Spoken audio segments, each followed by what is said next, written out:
Good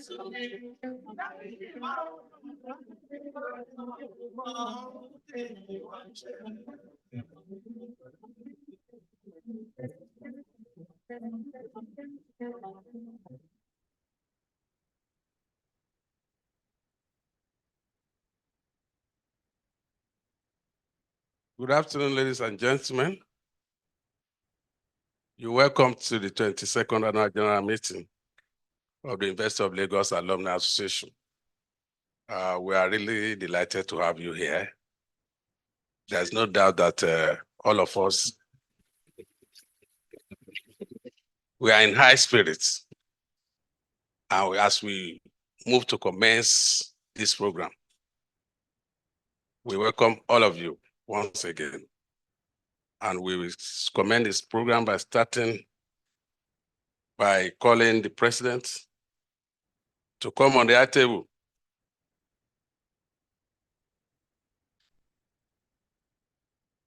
Our president, Engineer Ife Oyedele.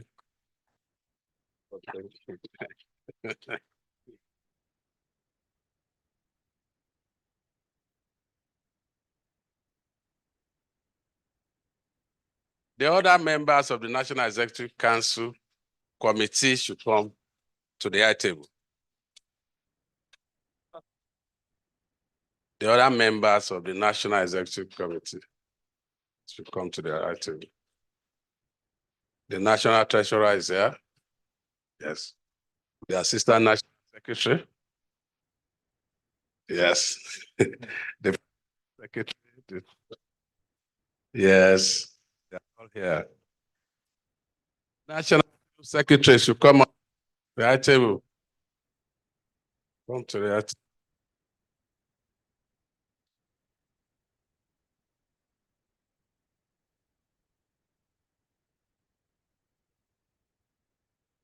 We want to recognize especially the chief host. I want to say the host of the branch, Dr. Olalekan Oketokun. We are indeed. You can just, yes. Today you are a member of the National Executive Committee. Yes. So with the National Executive Committee presently constituted, I think we can start this program. The National Public Secretary should come and take up this role.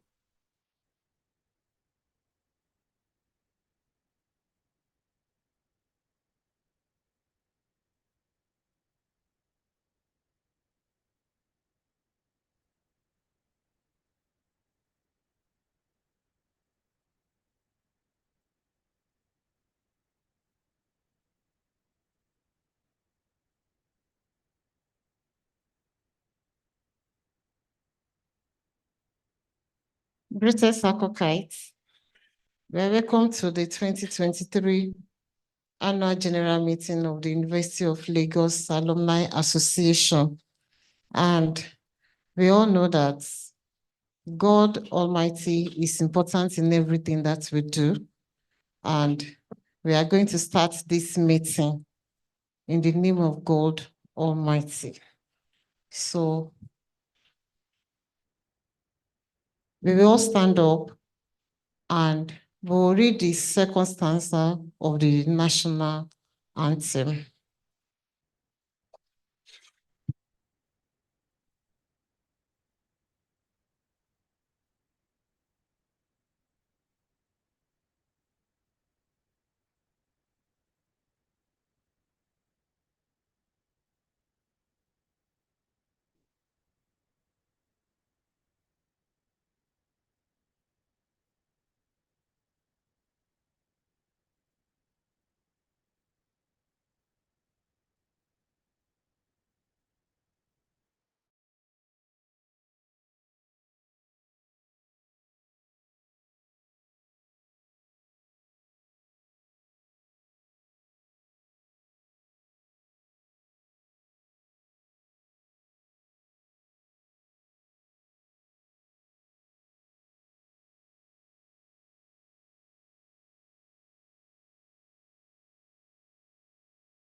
Adebishe, former Managing Director, Nema Bank, Rema Bank. You're welcome, sir.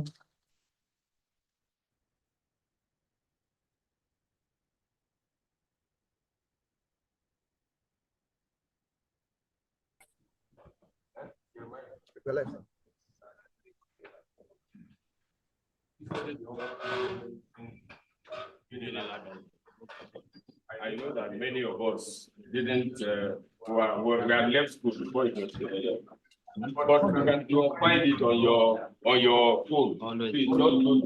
Please, just Google Unilag.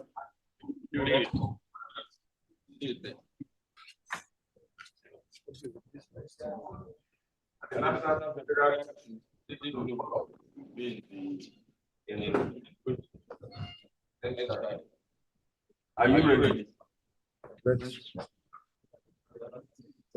I won't borrow you my phone.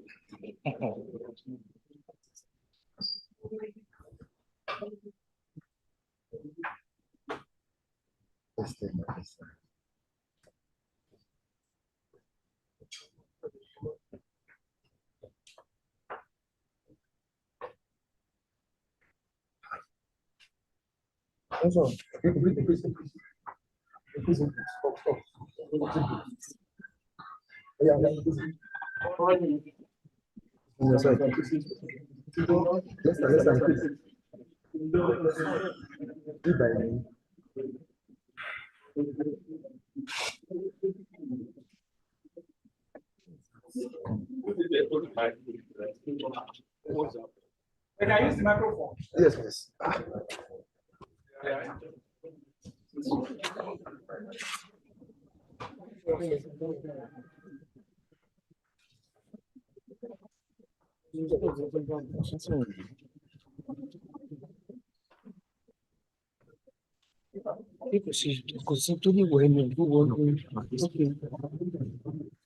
Please, ox in.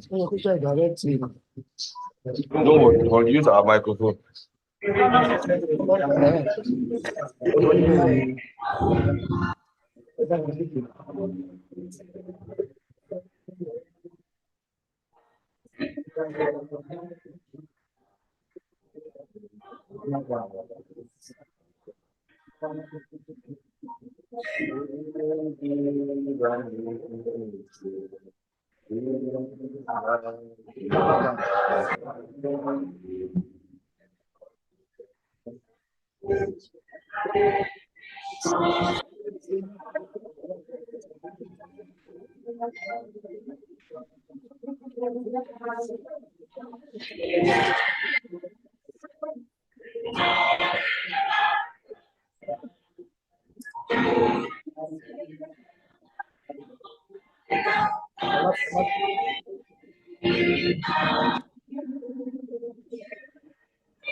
And before we sit down, this is the first time that we are in the AGM out of Lagos State. We are in Ogun State, the gateway city. So we are going to see the state anthem.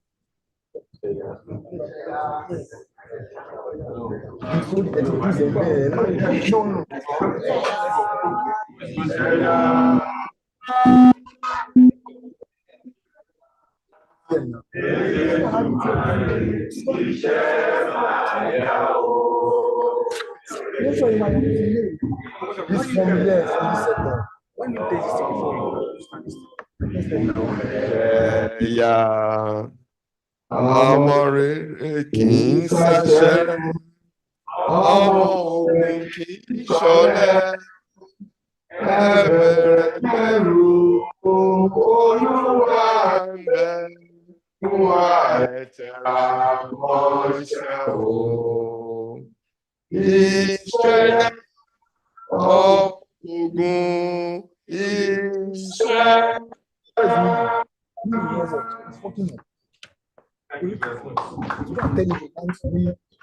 Let's have our seat. Thank you.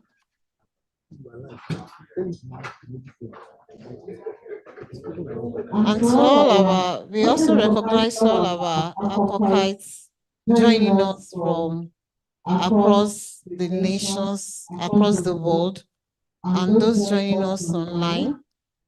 We are all recognized and appreciated. Now,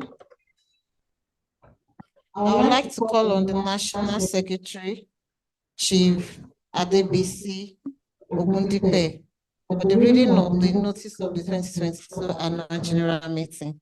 Thank you.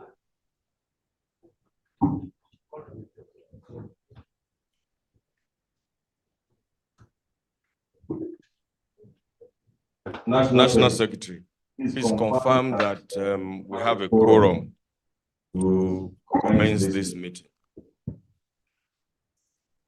Confirm, sir. By the powers of me as President worldwide of the University of Lagos Alumni Association, I now call the 2022 Annual General Meeting to order.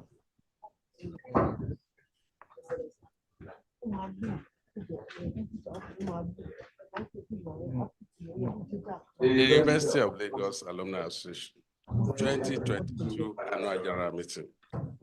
Notice is hereby given that in line with Section 13, Sub 3 of the Association's Constitution, the 2022 Annual General Meeting of the University of Lagos Alumni Association will be held as follows. Date, Sunday, December 17, 2023. Venue, Providence Hotel and Suites, Moshood Abiola Way, by NNPC Mega Station, Abeokuta, Ogun State. Time, 1 p.m. Agenda, accreditation, call to order, opening prayer, reading of the notice of 2022 Annual General Meeting, reading and adoption of the minutes of the 2021 AGM, matters arising, National President's Address, reports from the Secretariat, annual reports on audited accounts for the year, auditors' reports, reports from branches and chapters, amendments of the Constitution, any other business. Closing. Amendments of the Constitution. Members are advised to peruse the draft Constitution and forward the contribution to the Secretariat for collation on or before 6th of December 2023. You may also access a subcopy of the draft on http://ULAAGM2022. Please note that the Annual General Meeting will be hybrid, physical and virtual. For confirmation of physical attendance, kindly forward your name, course, and year of graduation to Yetunde and Sheung on or before Monday, December 11, 2023. Only financial members are eligible to participate. Please pay your annual due, 5,000 naira to Unilag Alumni Association. The account stated. Chief Adebisi Ogundipe, National Secretary, by order of the National Executive Committee, dated this day, 24th day of November, 2023. I so read.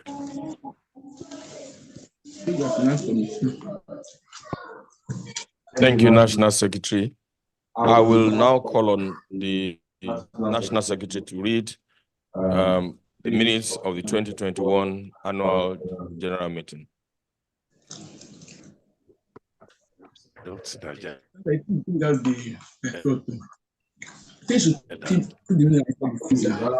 Before that, I guess that all of us have read the agenda, which has been read out by the National Secretary. Item number 1, accreditation, call to order, opening prayers, reading of the notice of 2022 Annual General Meeting, reading and adoption of the minutes of 2021 annual general meeting, matters arising, national president's address, report from the secretariat, annual report on audited accounts for the year, auditor's report, report from branches and chapters, amendment of the constitution, any other business, and the last item there is the closing. Is there any amendment? Any suggestions? Do we all agree that we should carry on this AGM based on the agendas stated? I can't hear any voice. Will somebody please move the motion for the adoption of that meeting? Thank you. Thank you very much.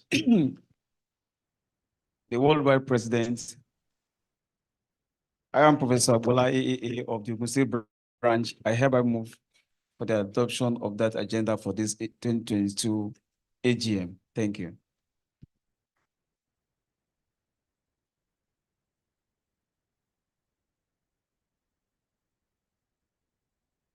Good evening, distinguished presidents, all protocol duly observed.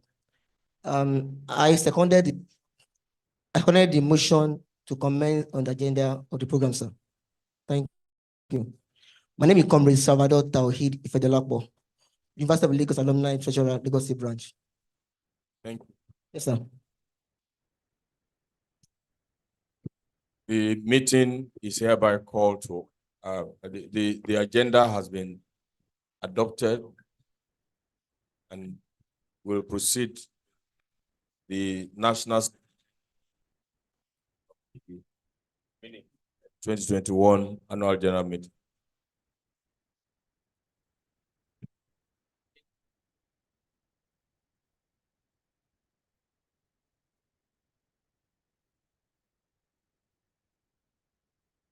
Of the University of Lagos Alumni Association held on December 18, 2022, the Bond Residence Hotel, Ikeja, Lagos.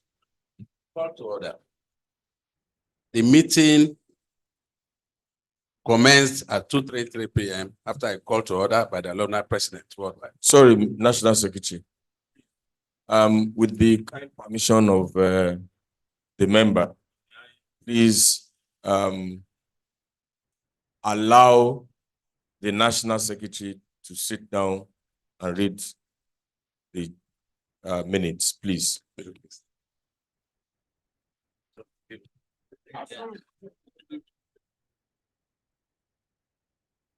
The meeting commenced at 2:33 p.m. after a call to order by the alumni president worldwide, Dr. John Momo, OON, NBON, requested for an opening.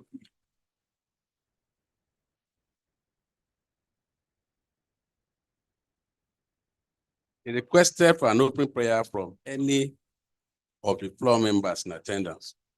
Mrs. Afola Shade Balogun led the opening prayers, after which the president requested that the National Police Secretary, Mrs. Regina Chris Obodo, anchors this meeting. Introduction. Mrs. Chris Obodo began by welcoming everyone present and did a quick and formal recognition of past president and National Executive Committee members who were in attendance, as well as the representative of the Vice Chancellor and the Pro-Chancellor. Thereafter, contestants in the elections were allowed to give a brief introduction of themselves, as well as the floor members in attendance. Reading the agenda. The agenda of the meeting was read by the National Secretary,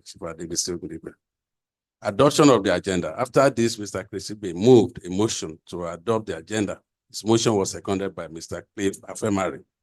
The National Secretary went ahead with the reading of the minutes of the last AGM of the broker, while the Alumni National President, Dr. John Momo, asked the House to take note of mistakes or corrections from the minutes read by the National Secretary.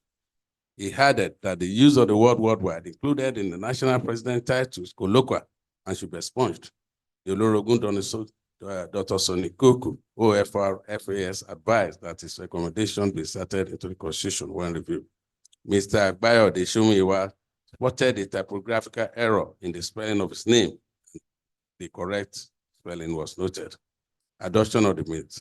A motion was moved to adopt the minutes of the last meeting and was seconded by Elijah Olasunbojaji. matters arising. The president, upon the national treasurer, called upon the national treasurers to give an update of the rent payment from the Moremi car park shops belonging to the Alumni Association and the backlog of payments owed by the occupants of the shop number 2 for previous years. He directed that immediate action be taken by withdrawing the allocation from the allotee for default. The president listed the president recognized the listed names of the Board of Trustees on page 16 of the AGM book, in which 3 of the members of the trustees were physically present, namely Asiwaju Dr. Michael Olawale-Ko, CNIM, FNIM, Emeritus Professor Olaide Abbas, OON, the Olorogun Dr. Sonikuku, OFR, FAS, and in their honor, the president requested applause from the members in attendance. Valedictory address by the president. The president went ahead to give his valedictory address. He expressed his appreciation to his predecessors who has created a platform for him to succeed them in moving the association to greater heights. He further proceeded to thank his executive committee members, especially the first national vice president, Chief Dr. Fasi Yusuf, for his unwavering support and the secretarial staff for their selfless work. He added that his 4-point agenda was to grow the association in all aspects, increase the membership and foster bonding, continuously improve the secretariat of the association in line with the best practice, and ensure Unilag becomes a global brand that is well celebrated. After the president's valedictory speech, the House gave him a resounding applause for his successful tenure. In addition, one of the past presidents, Mr. Adebowale Thompson, praised the outgoing president for his sterling effort and zeal to move the association from where it was to the level it has grown to. He cited the old days of the association when it was difficult to pay the salary of the only alumni staff of the secretariat at the time, which made them approach the individual alumni members for assistance to pay staff and also run the office. Mr. Thompson explained how in those days, the Unilag Muslim alumni and the College of Medicine alumni were not part of the national body of the Alumni Association. But at this point, everyone has joined together to become one united association, of which we are all proud. Speaking further, Mr. Thompson said that the association reached a height where it could actually stand on its own. The Olorogun Sonikuku added to the accolades given by the former president on the remarkable acts attained by the outgoing National Executive Committee of the association. He recalled the difficulty he had handing over the position of the alumni president to the current president during his own tenure, and threats and court case that surfaced as a result of the emergence of Dr. John Momo into office in 2018. Thereafter, he said he was very glad for a good successor who did better than them. Professor Olaide Abbas lent his voice to the comments from the other past presidents to appreciate the outgoing president and NEC for their good service to the association. Mr. Olurarotimi Shodimu spoke highly about remarks made by previous president of the association.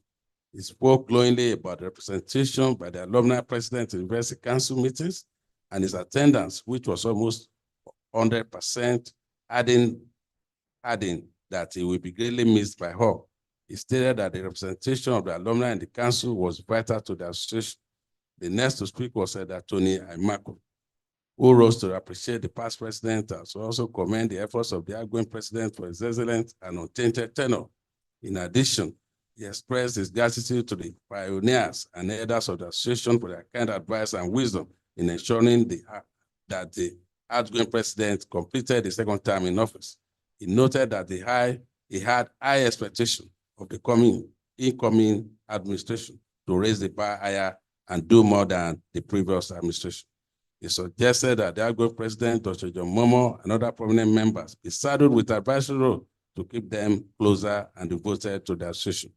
One of the members who joined online, Mr. Wala Pemigo, raised a point of order on the issue of constitution review, which have been the bone of contention in the 2018 elections. He made a submission that the constitution review was long overdue and pleaded that the executive should take a critical look at the matter.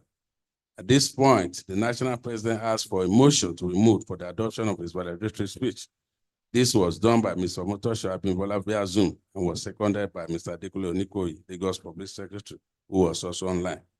Also, a call was made by the president for a motion to review the constitution. This was moved by Honorable Gbenga Abdullahi and seconded by Oluwarotimi Shodimu Esquire. From the National Secretariat, the National Secretary went ahead to read the report from the Secretariat as captured in the brochure.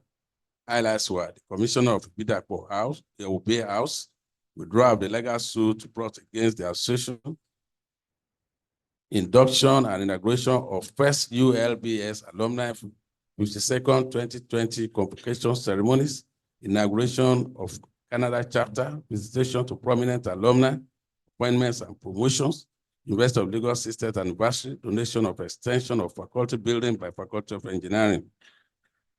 Adoption of the report from the Secretariat. A motion to adopt the report from the Secretariat was moved by Comrade Tahui Salvador and was seconded by Elder Tony Pabio. Presentation of the financial report.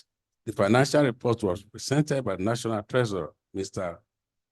Harris Aladi. The highlights were income as presented, expenditure, surplus. Report from the external auditor. The report from the external auditor, Kola Kalejaye and Co. was read by Mr. Kola Kalejaye. He confirmed that the financial statement presented gave a true and fair view of the financial position of the University of Lagos Alumni Association as of December 31. Adoption from the external auditor. Mr. Taiwo Abiodun moved the motion to adopt the report of the external auditor and was seconded by Comrade Tahui Salvador. The motion moved to the online members for their input on the report taken so far by the Treasurer and external auditor. Mr. Adeyemi Adejolu commended the outgoing president on his great leadership roles in the past 4 years of his election and the input he added to the association. Mr. Emily Anthony stated by appreciating the outgoing president at his neck for their transparency and accountable service rendered as well as the leadership displayed.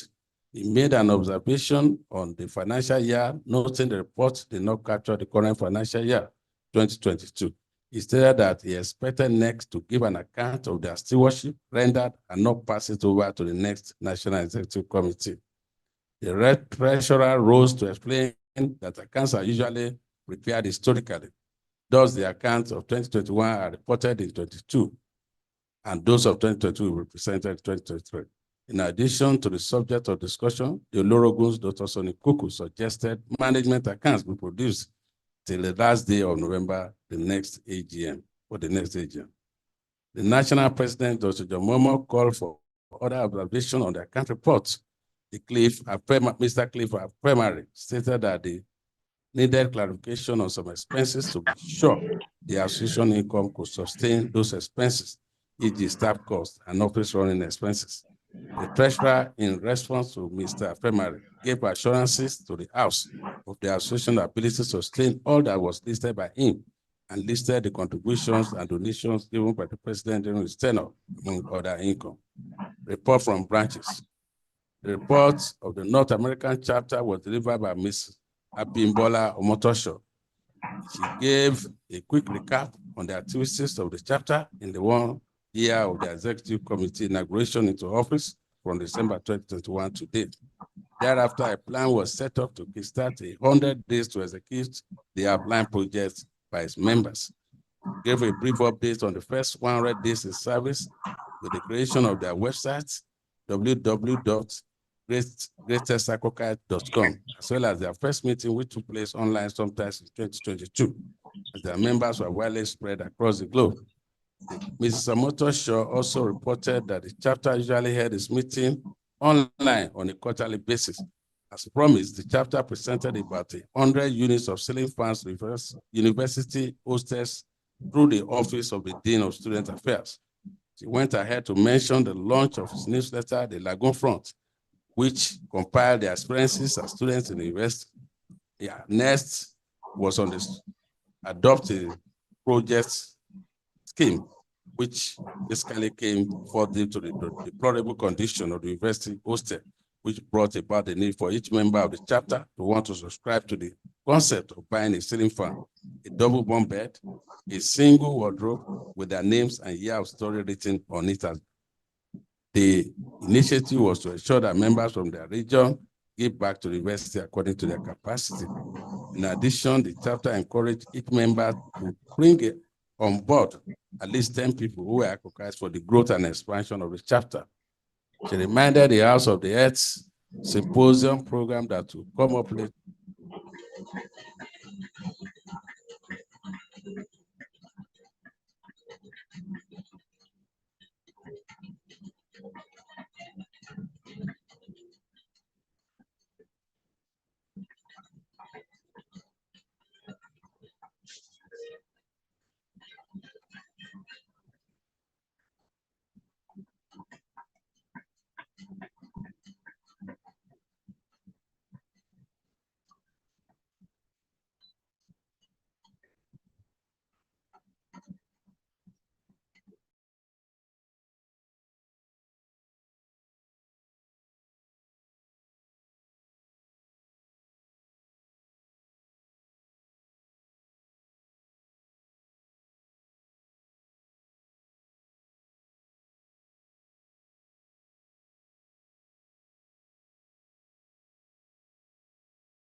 Football match organized by the association between the Ahmadu Bello University and the Alumni Association and the Unilag Alumni team, named Team Great, which foster bonding among members. The association continued to recognize its host community where the alumni secretariat is situated as the association impacts individuals in the community. The Lagos branch. The report of the Lagos branch was delivered by the association. Hello, sir, today. Yesterday. 26 Noga games hosted by Unilag. The branch also inaugurated different chapters. Department of Economics, Preparation 2007, set chapter of Agriculture Education. Department of Business Administration 2006, chapter of Agriculture Management Science. Massive social media engagement with members of the request membership and increased donation to the alumni board. The branch also reported the publication of a small talk about magazine, Unilag Passport. The vice chairman also noted that the branch use of the committee method to get its work done. This has continued to improve as a private ULBS alumni. The vice chairman, University of Lagos Alumni School Alumni, Mr. Providence, gave a report for the ULBS and announced to the House that the chapter was a newbie in the association. It will only be 6 months of Christmas Day. They reported that the executive meet every month and have lots of projects on the front burner, which included sponsorship of indigenous students and support to the ULBS sector. The chapter also supported the Unilag Alumni system dinner. Imo State. Dr. Noyen Namlese, representing the Imo State branch, noted that 2021 was a year of recovery for them after the law occasioned by the COVID-19 pandemic. He noted that as part of the efforts to revive and bring together as membership, various committees were considered to reunite both old and lady members. Chief of the committee was the institution committee which carried out various charity programs and stretched an arm of love to members, including raising funds to take care of sick members. The branch also adopted radio announcements of monthly meetings, which have increased membership of the branch. He also saw the help of the incoming administration to lend its voice to the membership drive so the branch can achieve its goal of a permanent secretary and also contribute financially to the national body. The branch also held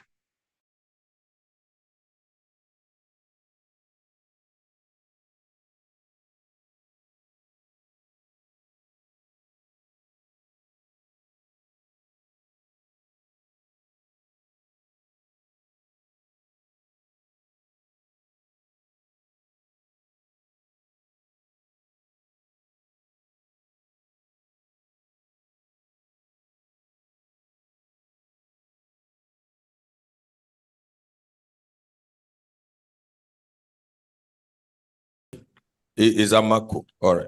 So we'll also correct that. There's a Tony Akpabio too in the meeting, but this is Amaku. If there are no other corrections, will somebody please move the motion for the adoption of the minutes of the 2021 annual general? Yes, sir. Bala?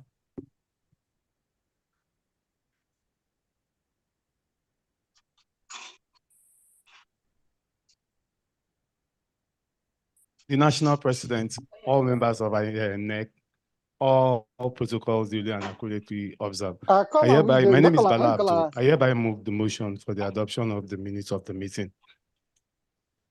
Thank you. Okay. I think DBC wants to second it. Right? Okay. John. I call on the daddy. Mr. President, I align with all established protocols. I'm Adeyemi Adejolu, Secretary Ekiti Branch, 1987 graduate. I wish to second the motion adopting minutes presented by the National Secretary. The minutes of the meeting is hereby. Thank you. We go on to the next item on the agenda, which is the matters arising from the minutes.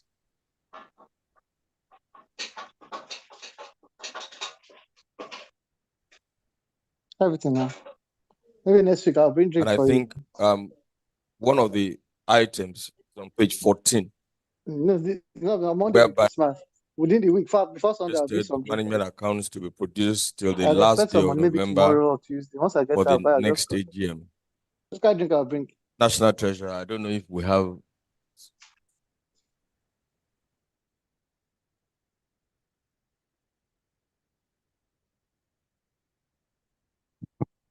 Okay, which is to say we did not capture that in the minutes. Yes, we responded that day that management account should not be read at the AGM because it's unaudited. So it's only the AGM of a particular year that will be considered in AGM. And I think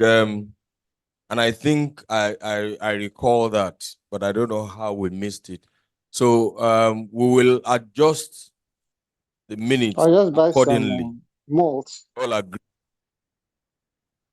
The motion agree. Then they will remove their motion to capture the fact that no, do Christmas. That I think do Christmas. I think on Tuesday. On page 4, the paragraph. Boxing Day, yes.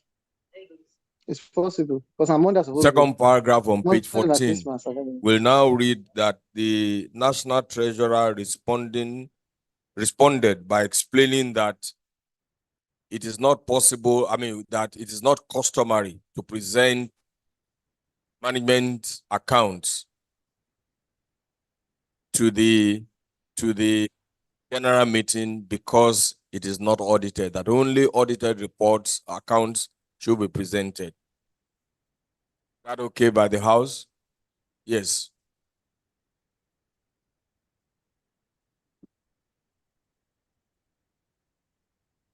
My name is Rotimi Olashori from Abeokuta here. Abeokuta branch. Ogun, same branch. I'm sorry. It's because we are the one hosting. That's why I keep mentioning Abeokuta. Ogun State branch. Sir, I think, Mr. Chairman, sir. Sorry, Mr. President, sir. I think going forward, sir, the minutes before we go to publish, because this is a document that the one we are making now, definitely will never reflect in this. And we all are gone with our minutes. I think going forward, before final printing, within the ESCO, I think the minutes, the draft should be circulated among the ESCO members. Because if this had been done, the treasurer will have corrected it. Even Mr. Suri will have corrected his name too. So I think go forward, we should adopt that so that, because this is a document that is in the record before final printing. Thank you.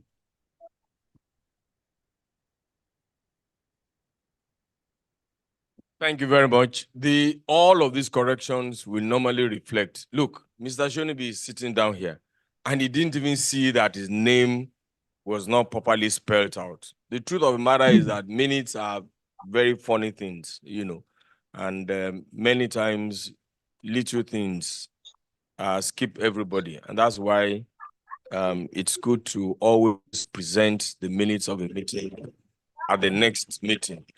But henceforth, you will see the draft of the minutes on the website. I can assure you that we'll always present the minutes on the website, included in the records of this meeting, and that the instruction is that the minutes will be published as a draft on the website of the association. I want to assure you that we'll deal with the association more on the website and on the emails. If you wrote your email and we know your birthday, or you are promoted, or you even have a new child, I assure you that we will get in touch with you. We will look for you. Wherever you hide in the world, we'll get you. We'll get you. You know, I keep saying it every time. I mean, we're so used to WhatsApp, and WhatsApp has taken our lives. And because of the volume of posts on the website, none of us have the time to read WhatsApp as we should. So we must get away from this habit of managing an association of 200,000 people on the on WhatsApp. It's impossible. It's impossible. And we are presently designing a method to track every member. If you go, all of those universities abroad that we talk about, they track you from the day you leave your school. They track you. They know your birthday, and we are working also with the university authority to get the records of everybody so that we can follow you. You know, we want to build a cult. You know, a cult of Unilag alumni, so that anywhere you are, we protect you. When you are in a trouble, we rise up to support you. You know, thank you very much. We'll move on.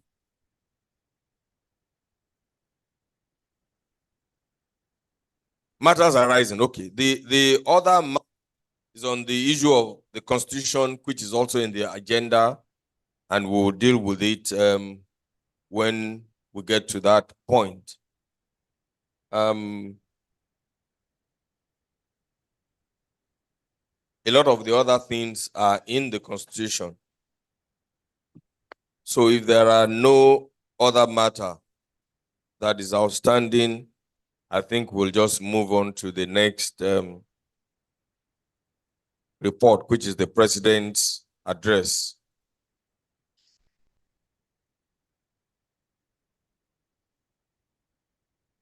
But because there will be nobody to plead on my behalf, I will choose to stand to read my report. Abi?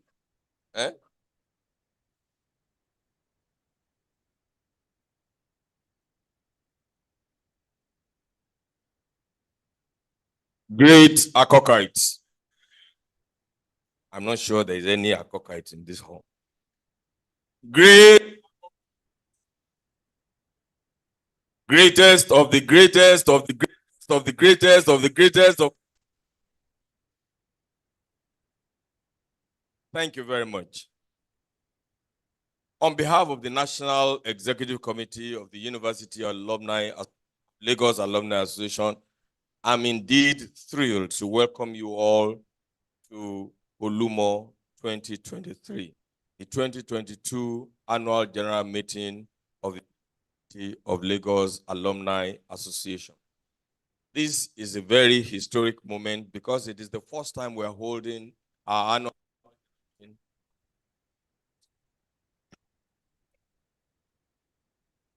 which is the home state of your alma mater of Lagos and our association. The University of Lagos Alumni Association wishes to thank the Ogun State branch accepting to host us at a very short notice. We gave them a notice only about 1.5 months ago, and they joyfully and see the reception that we have had. I think henceforth, we are going to ask branches to bid, just like you bid for the Olympics, to host the annual general meeting of the association. And I'm very serious about this. Our experience yesterday, for those of us who are fortunate to have come early, we visited the palace of His Imperial Majesty, Oba Aremu Gbadebo III, the Alake of Egbaland. We were received very joyfully. I mean, it was a source of pride for us to present ourselves as alumni of the University of Lagos Alumni Association or University of Lagos. And if you see the joy on the faces of the king and his chiefs who are there, and then we gave him only a notice of 1 week, and he accepted and wanted to receive us. So I think henceforth, we need to take the annual general meeting around the world. I pray that there will be a time when we hold it in the US and the UK, and all of us will be there. You know, all of us will be there. We are thankful for the gift of another opportunity to be alive and to convene together exactly a year after the AGM, and we do not take it for granted that God has given us the grace to be alive today. I congratulate all of you on your attendance, both physically and virtually, and bid us fruitful deliberations. Regrettably, as it is in all human associations, we lost a few of our members, of our valued members, who passed on to eternity in the year. May I therefore request that we respectfully rise to observe a true 1 minute silence on their behalf. 1 minute silence.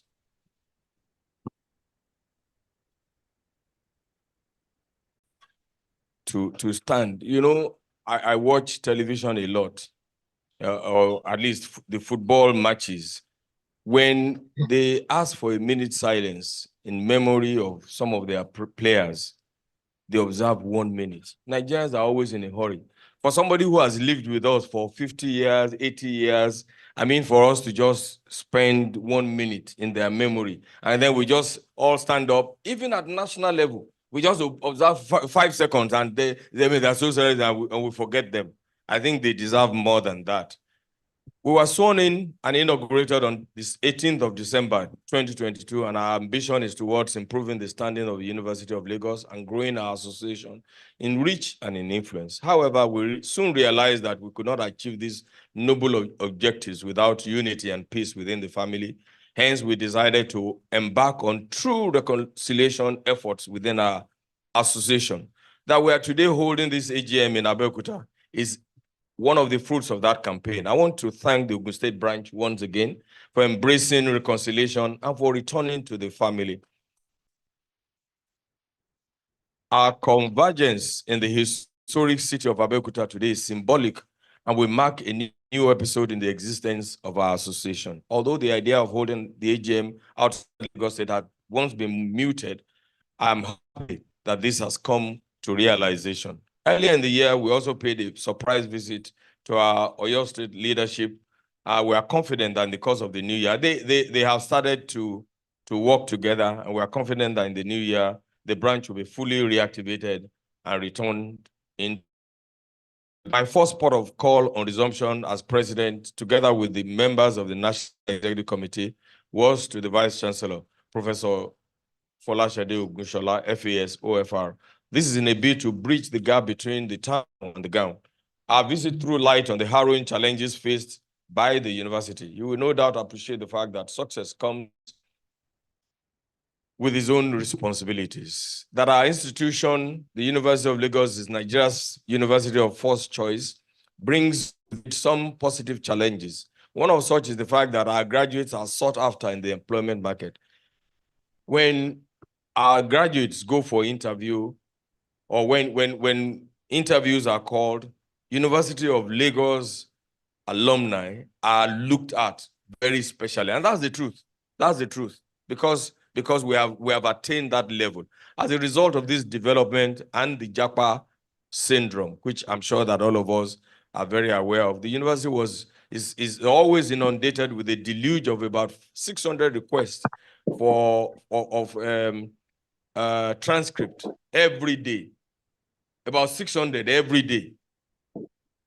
You will appreciate the fact that students' records from inception 60 years ago were kept in their analog format.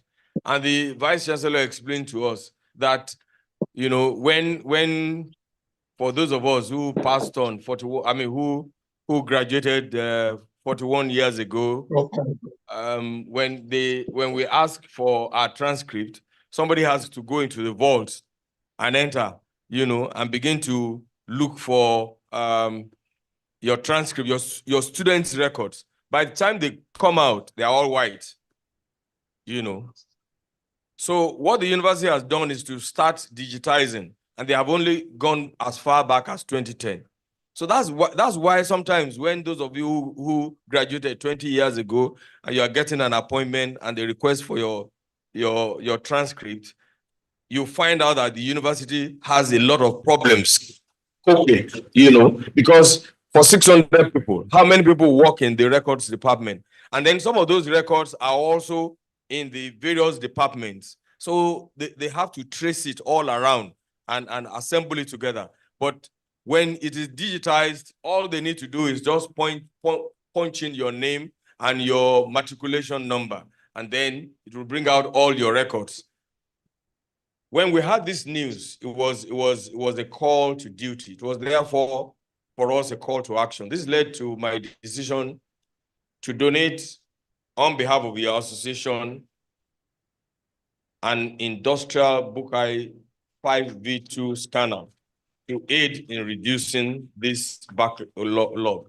What they had in the university was a scanner. What they were using was a scanner being used by the library for its own job. So they share all of the time. And I don't think this is tidy. So I decided that I don't want to mention the cost here so that you won't run away, you know. But I decided that it was worth it for us to help the university, you know, to acquire more of these machines. They still need more, but at least it's a good starting point.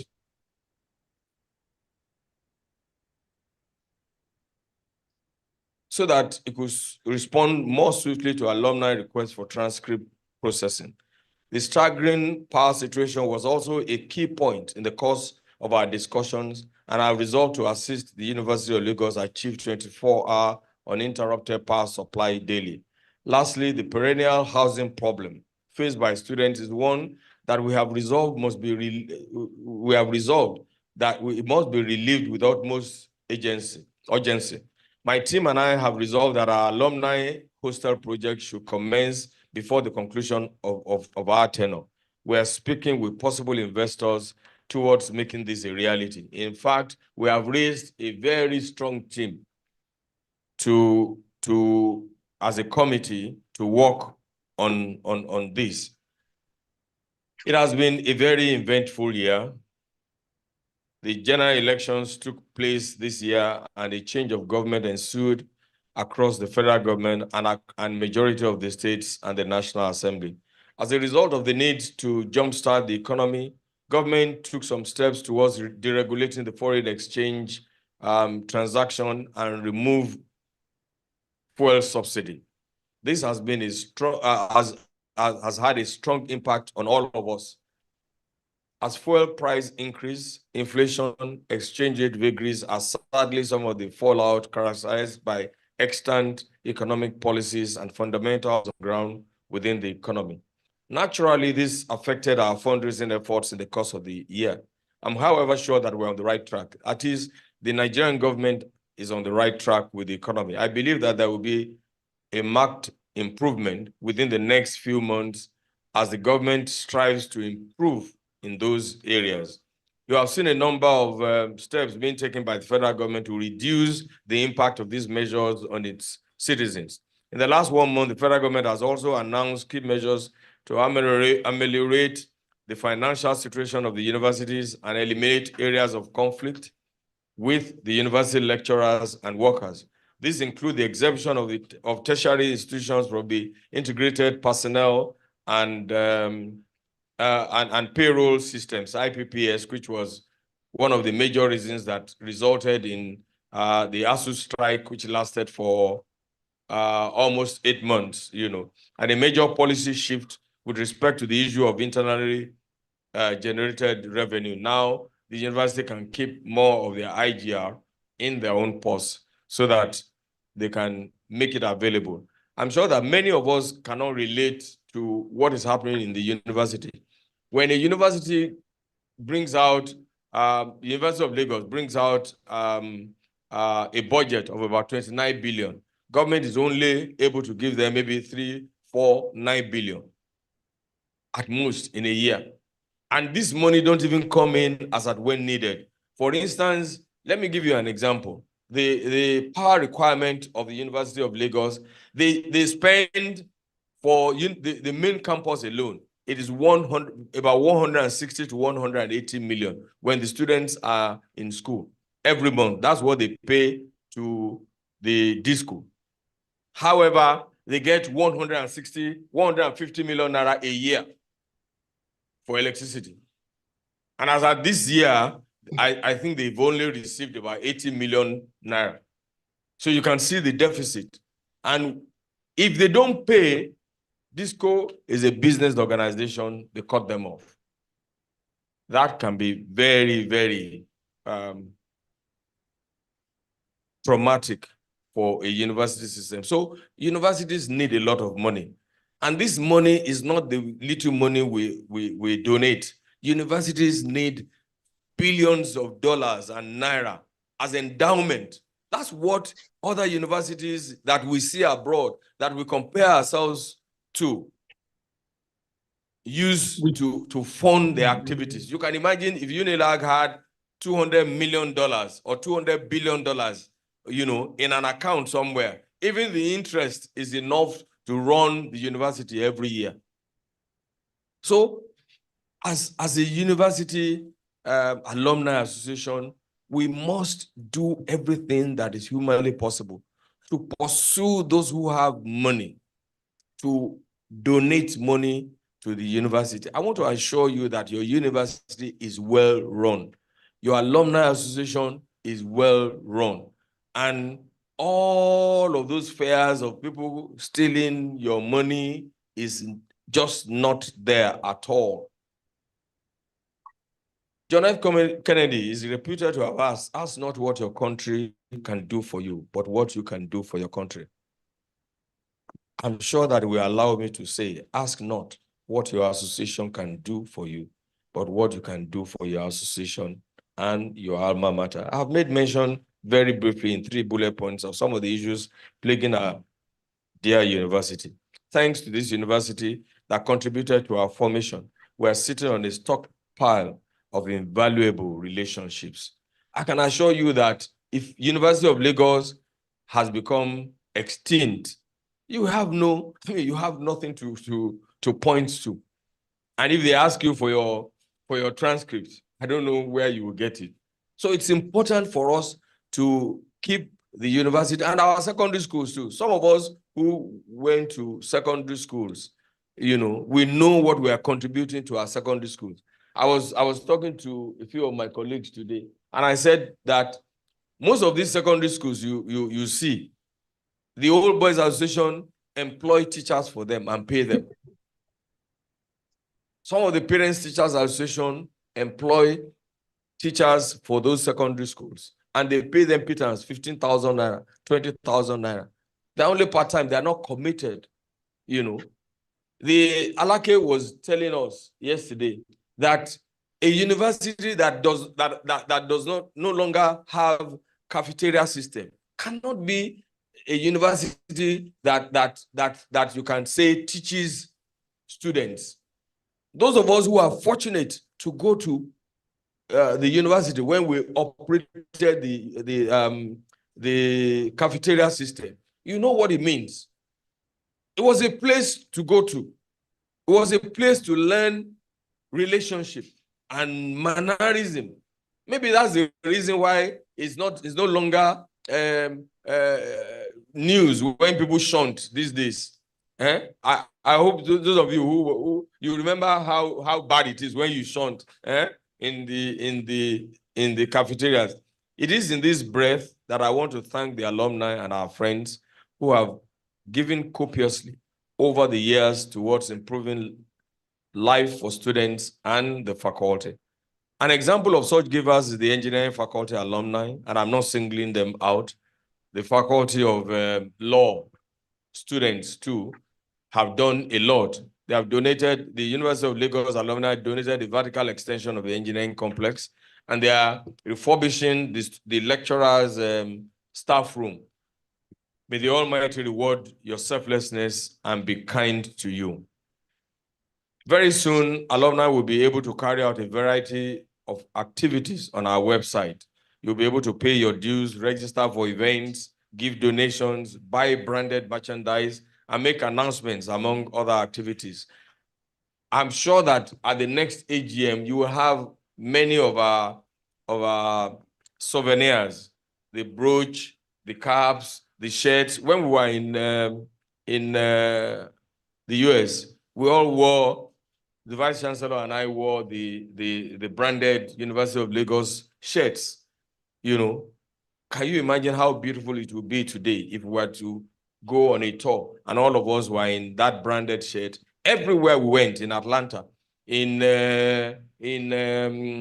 Coca-Cola, in CNN office. They knew that there was a school, you know, that has visited them. So we're going to revive all of these cultures, you know.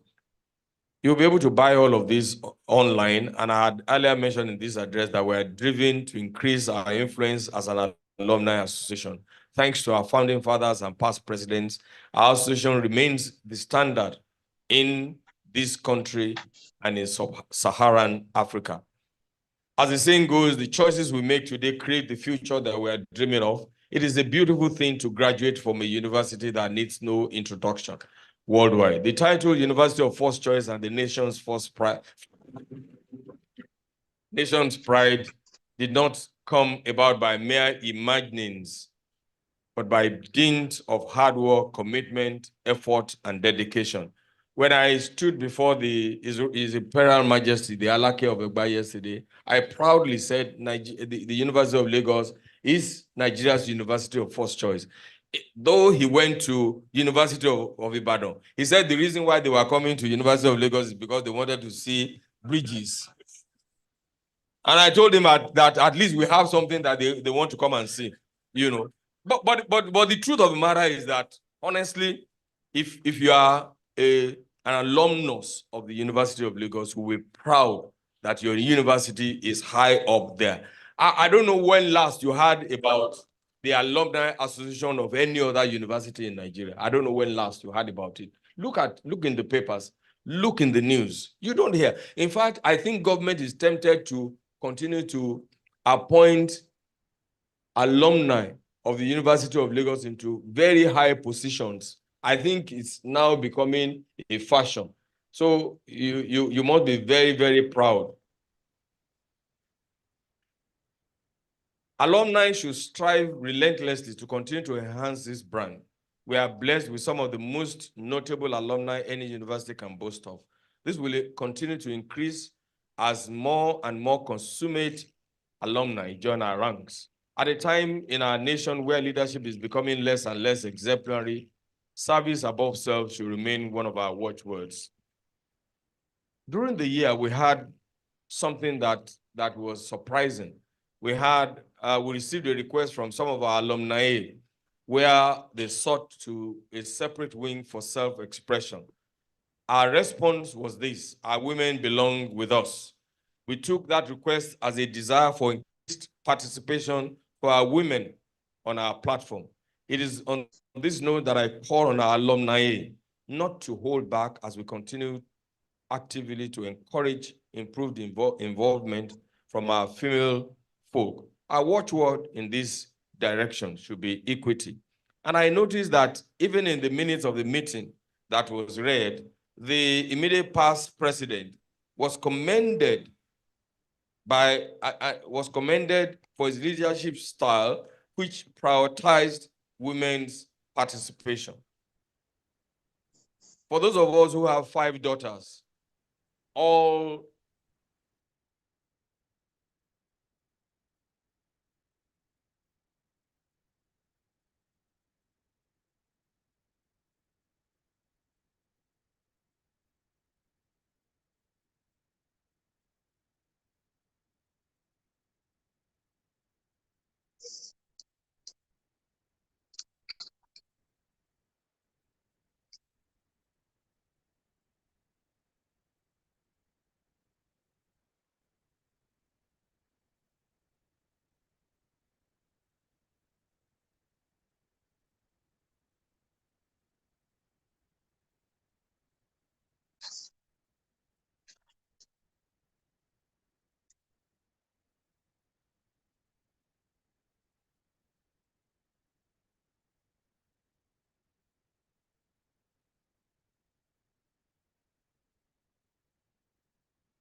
but they won't be able to address our women like that. Please, come on board.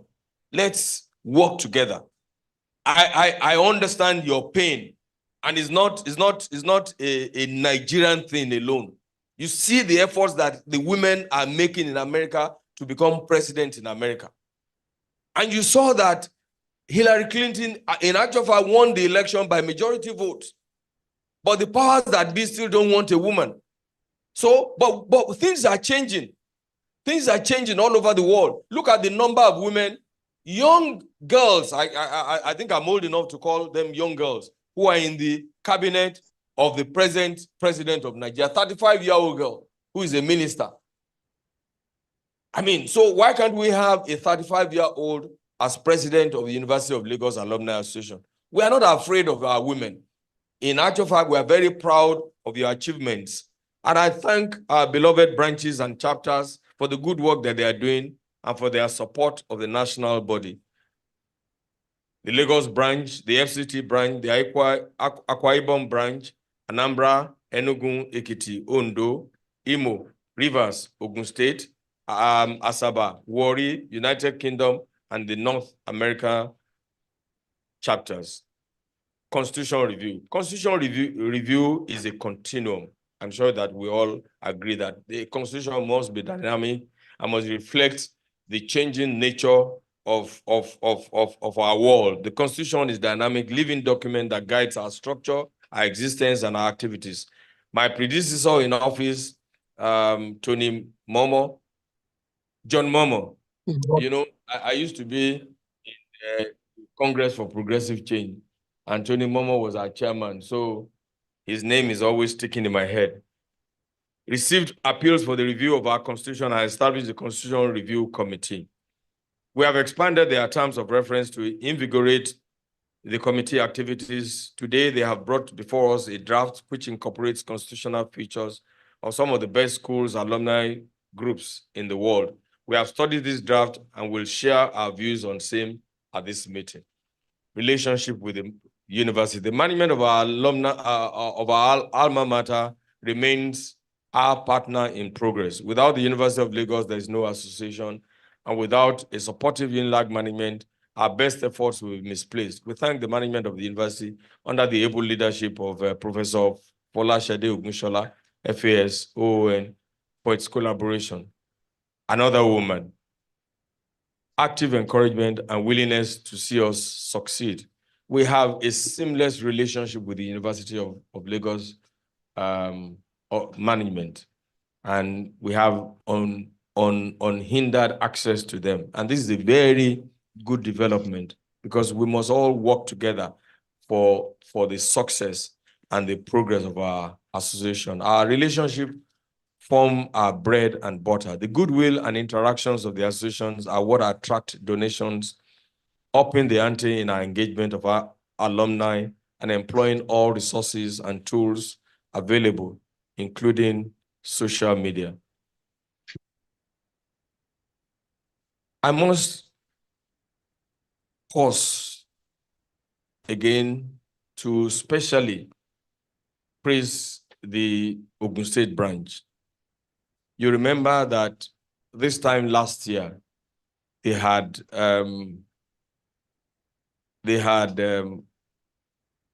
decided to reconsider their relationship with the national body. But when we came here, we broke bread together and we drank together.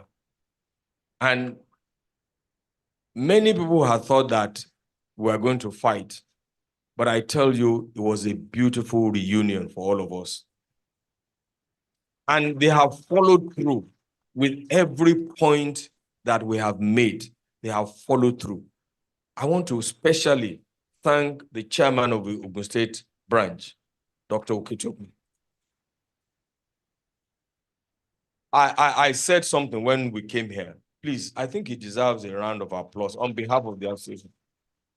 I said something when we came here. Thank you. I said, what is your claim to leadership if your house is in disarray?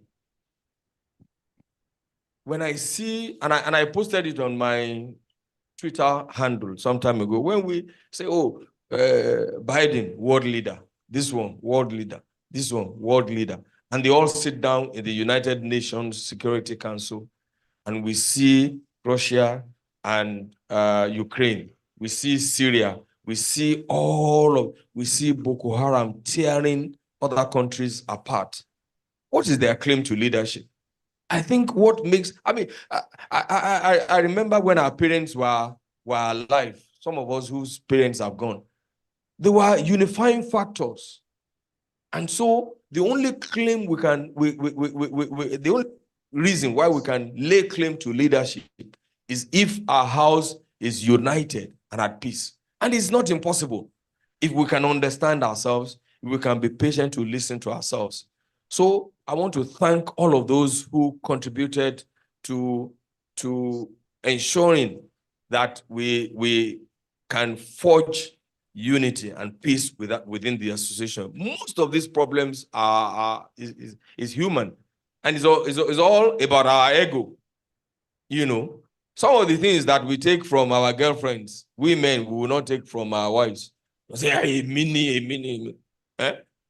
You know, you know. So I want to thank you for dropping your ego.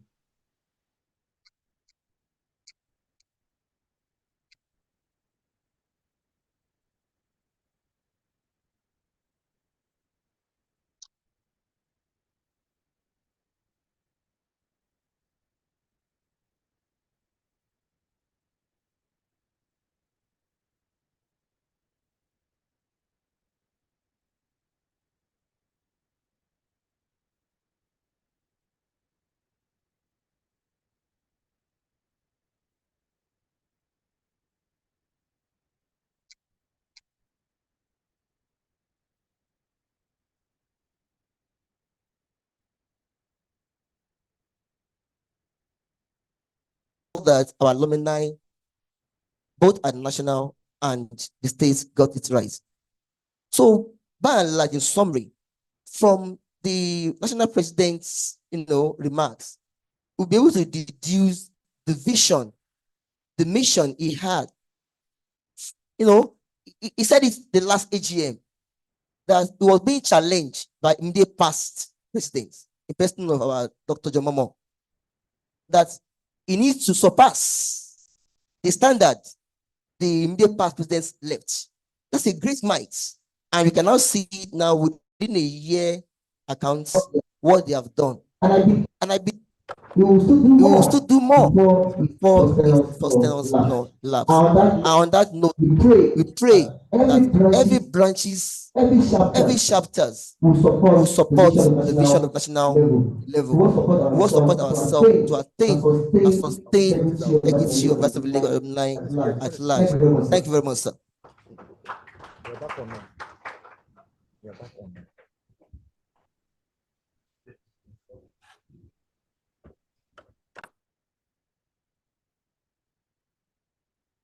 Good day, everyone. The president and all the executive house members, all alumni, I greet.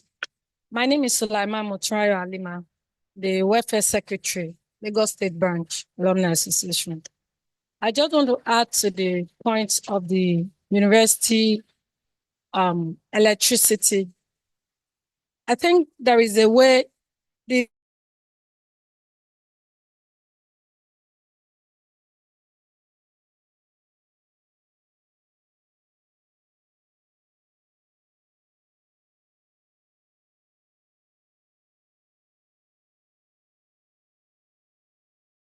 be able to generate our own source of energy.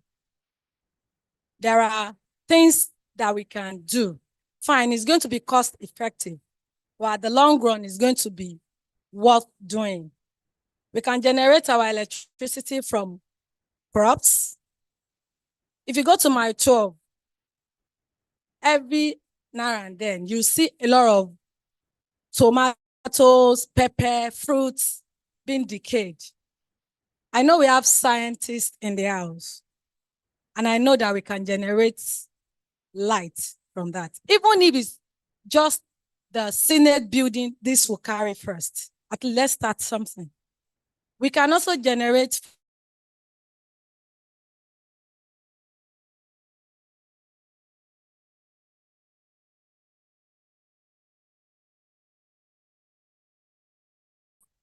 so that we can save a lot and we won't rely on the Eco Electric or Ikeja Electric. Thank you.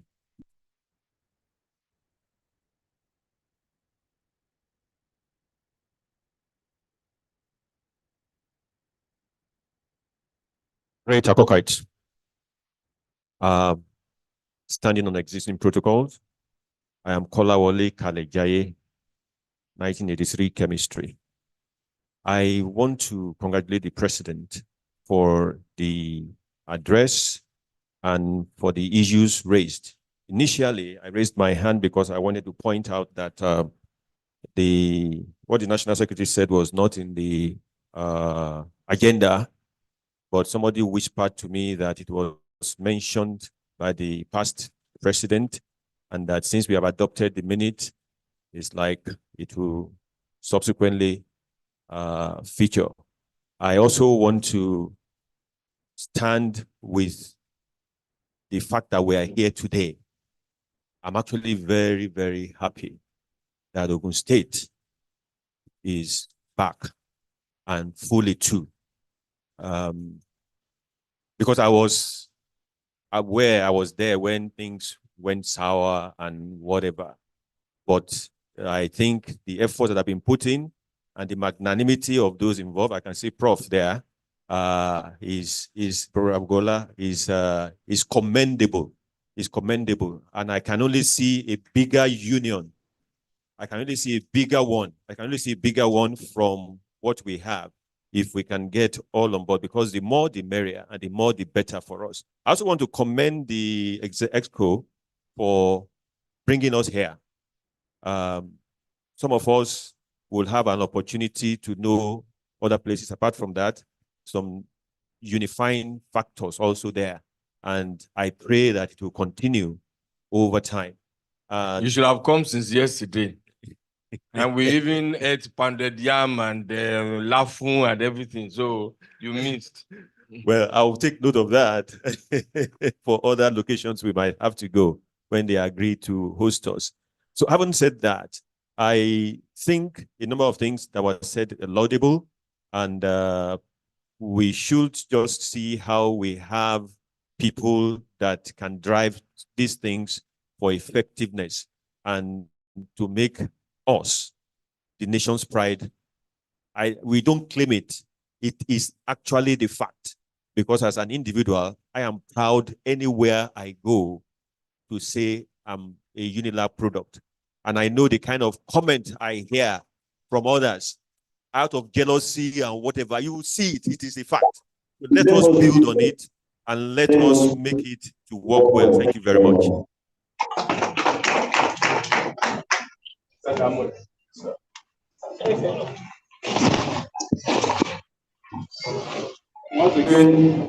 All protocols duly observed, sir. Well, I feel happy when I listen to you. But what came to my mind, sir? I want to say it in Yoruba first. Àwọn àgbàlagbà wọ́n ní kọ̀rọ̀ láyé tí ń dá wá sí gbangba, meaning that whatever success that you see outside have initially been planned by elders in the corner of the room before taken outside. I'm happy that we have a lot of Akokites in various places of endeavor, particularly in government. And I think the alumni at this stage should do more. The university system is supposed to provide solution to the society. We are not having solution in the society now. We have a lot of Akokites in high places. So I expect, sir, that you use your good position to harness the resources that have been sent outside, particularly in government. As we speak, sir, you recall that since May 2023, the federal government has been talking, after the removal of subsidy, they've been talking about conversion to CNG. I expect that my school, University of Lagos by now, should have done some analysis and should have invited people like me to bring my vehicle for conversion. I have not seen that. And if universities like ours don't take the bull by the horn, the federal government have not gotten their bearing on this issue that I'm talking about. How do they get their bearing?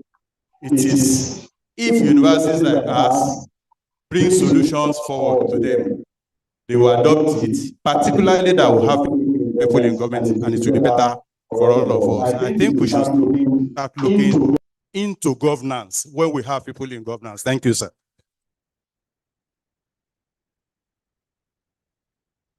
Great Akokites. My name is Rotimi Olashore again, 1919 graduate of accounting. But Ogun State is back into the, and thank God to your leadership, and thank God to our leaders in Ogun, from this, Adubashile, Prof, and of course our chairman. But there's a but there. You see, it's good that we have made, things have been mended. We are okay. We are back together. Things are going on. But they said there's no smoke without fire. And that fire that occurred, we need to do a analysis of it. And a post-mortem, yes, that's the word. To guard against future occurrence. It's Ogun State now. If we are under chapter, the next future. What are the lessons? What are the lessons that we have learned? And what have been put? What have been put in place to forestall future occurrence? Now we are talking of going to Calabar, other branches are springing up. If similar incidents that occurred then, because I was in Unilag that time, we had that election, but maybe 4 or 5 years ago at the hall. And thank God, Sovia, our daddy is there. Papa Sovio, Adiaga, we're out there. Surely was there to do mercy. And we just went through history. Now that thank God for that, like I said. However, let us do a post-mortem so that future thing like that will not happen in the future. learned from what has happened. Thank you very much. To respond to that before we go ahead. You know, this issue of reconciliation was very personal to me. Very, very personal to me, because I have discovered over time that problems start because I don't know, I speak more Yoruba than English. Torí pé a gbọ́ra wa yé ni. You know, when you and your and you when you understand, you see, I know it's misunderstanding, but it's not a strong word. The Yoruba says it better. I gbọ́ra ẹni yé. The ayede. You know, so I've gone personal even to people who represented the various divides, and I'm still on it.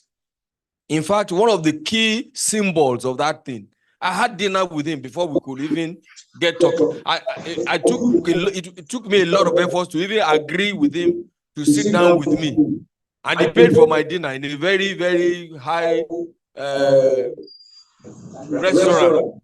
So it's not the end of this is not the end of the matter.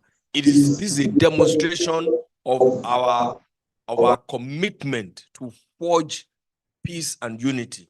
However, we have also formed a committee which we call Reconciliation and Early Warning Committee.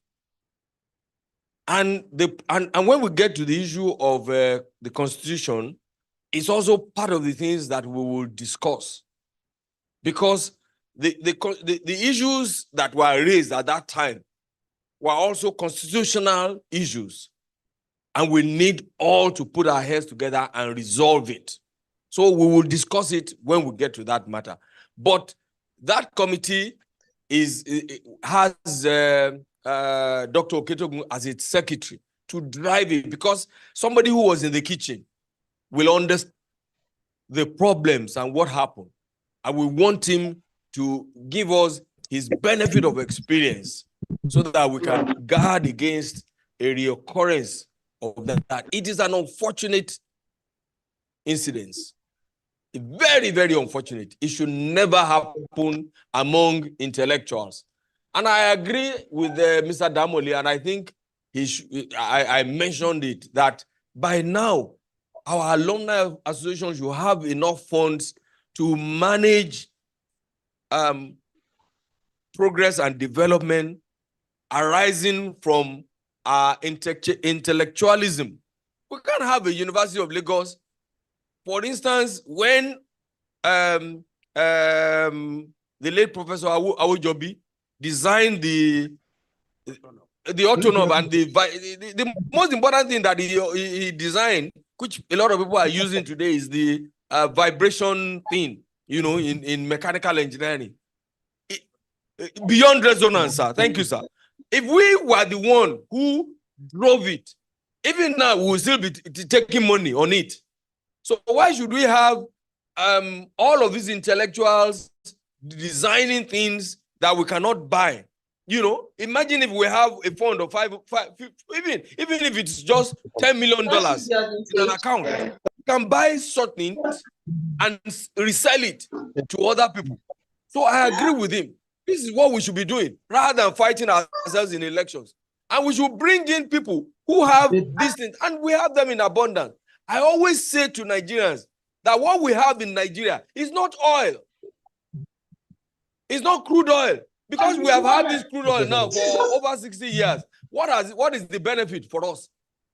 My friend who traveled from Ondo State to this place, you will tell us your experience on Ife-Ibadan Road. Or those of us who come from going from Shagamu to Ajebandele, what you experience on those roads is not what we should be experiencing. Whereas if you were in the US, you can come there this morning 3 hours or 1 hour by bullet train. You're already in Lagos. You're already in Ijebu-Ode. You're already everywhere. So we must use this, our intellectualism, for something. It is time for us to begin to think like that. You know, and like Mr. Damole said, this our our or Mr. Kalejai said, this our University of First Choice is something that when you get to the first position, to stay in that position is more difficult than getting to that position.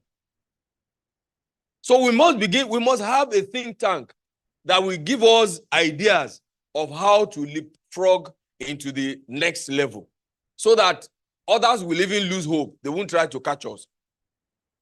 But we'll continue to discuss this. Sorry, that gentleman, and then you, and then you, and then you. Yes. Okay. Thank you, Mr. President. I see you. My name is. But you know, we'll just take one minute, please. Please. Let's because this will drag on forever. We have another event in the evening. And there are people online too. Yes, please. My name is Otayemi Oluwaseun from Lagos State Branch.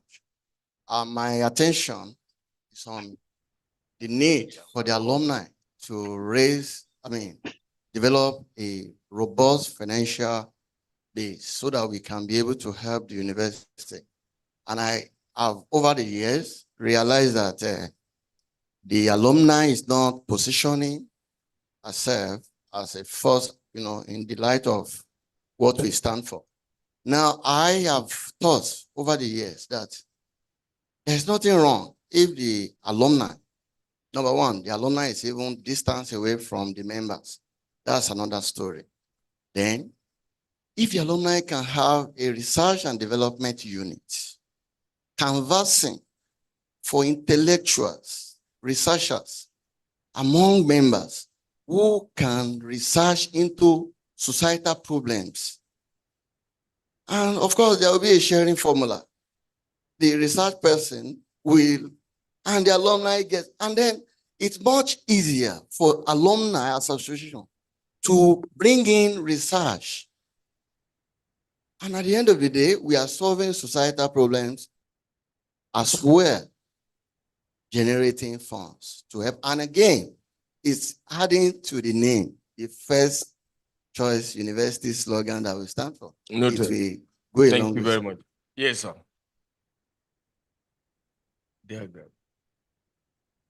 Standing on all existing protocols, let me quickly apologize for the other break in transmission the other time with Honorable Adiaga. Mr. President, I want to really give it to you. Honorable Lanre Judge is my name. I'm from Ogun State Branch.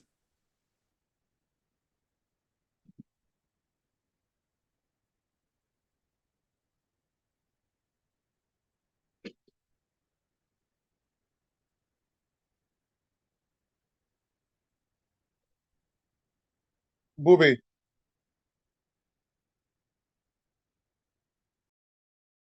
If you can quickly see how we can embrace that. Then there is one common thing, sir. I want these alumni to be in the forefront of making life better for Nigerians. Majority of us are in governance. But despite the fact that we are in governance, there are no drives. There are no people driving, even those people in governance. Can I tell you and shock you, sir, that the first problem that is supposed to be solved in Nigeria now is the problem of food security. And what can we do? We can easily probably propel our people and tell them that bring in a lot of agricultural machineries, tractors, plowers, harvesters, planters, etc., etc. In each local government, let us see how we can produce enough food for our people. And if God so it, we are going to have excess, then we can start exporting majority of those agricultural products. Let me stand like that. Thank sir. you very much. Thank you. Yes, sir. Come. We will have to hurry up. Round up. Please, if somebody has said something, don't repeat it. But I'm going to move to the ladies now. After Professor Agbola, all the others will be ladies. Yes, sir. Our amiable president, the distinguished ESCO, honorable members here present. My name is Alhaji Adekunle Adegbite. I finished in Unilag 1979.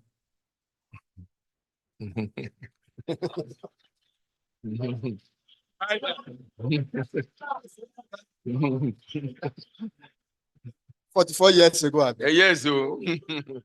And we are still looking. Yes, now. They don't buy it. All I want to just say, just 1 minute, is to say Unilag Alumni Association is very lucky to have somebody, the person of our president, chairing the affairs of the association. From the first day that we met with the president, he has exhibited excellent positive character traits. Very honest, very dedicated, straightforward, highly organized. So we are very happy to have such a person. I want him to keep it up for what is doing for us.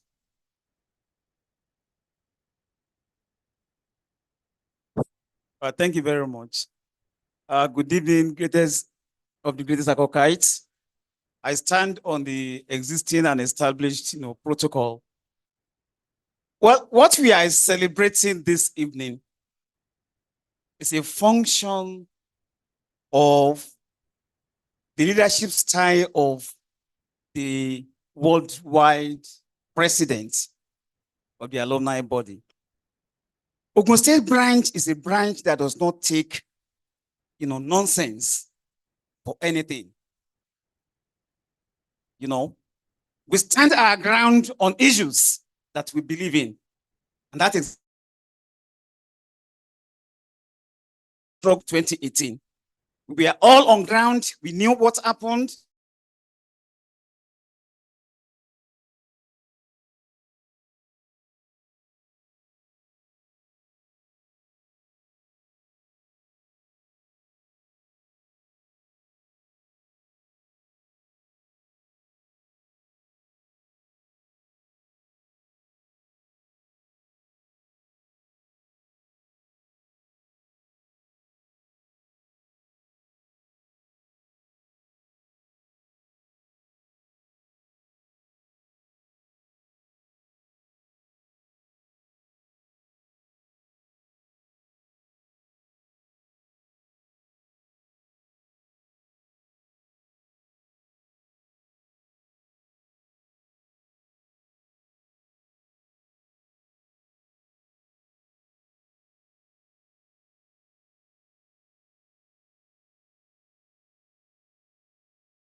You have achieved, and that's exactly what we are celebrating here today.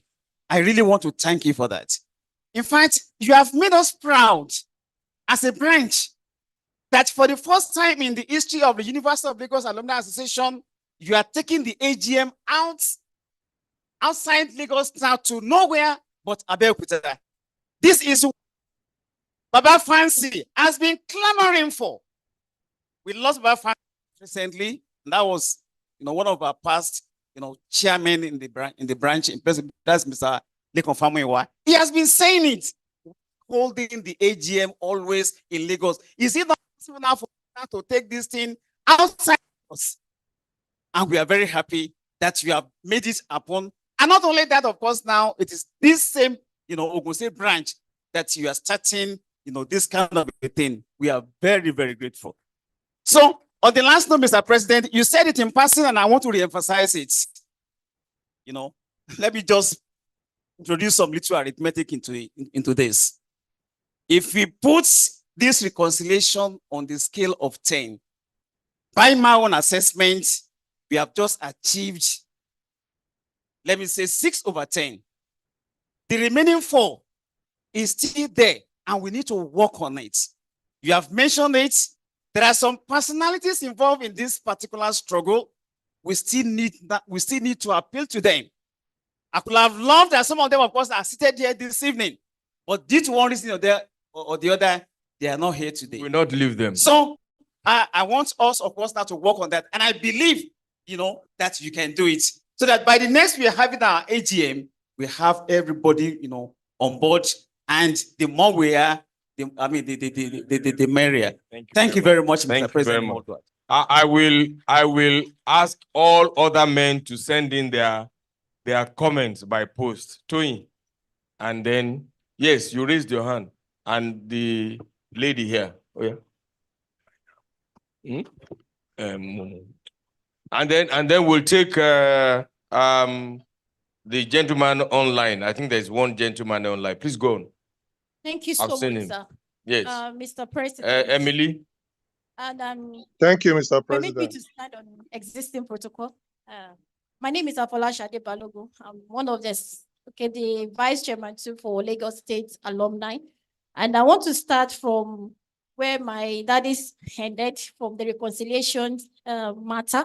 And that's where I want to really commend my father. If I might sing a song for you, Baba oh, Baba oh, Baba oh. Oluwa da Baba si fún wa, Baba oh, Baba oh, Baba oh. Oluwa da Baba si fún wa. Yes, that's the work of the Father. Yes. Okay, that God should. Okay, that God should elevate him and make him stronger. Thank you, sir. So, sir, the reconciliation matter is very critical, not to only this Ogun State, also to every branches. Please see how we can bring everyone together for a robust participation. And I want to say that on the women wing, thank you, sir, for taking a very good stand and showing a very strong will to ensure that they also are part of the alumni, not to be separated, but to join the alumni to grow. The other one I want to say is on the transcripts, sir. We want to really appreciate you for the efforts you've given so far. It's so enormous, and then many are really working towards that part also. But please, the maintenance, we need to follow up. We need to know what stage they are and how effective or impactful your effort has been on the school. We want to know how people are responding or getting the feedback. We just need a feedback so that the alumni can grow. Thank you so much, sir.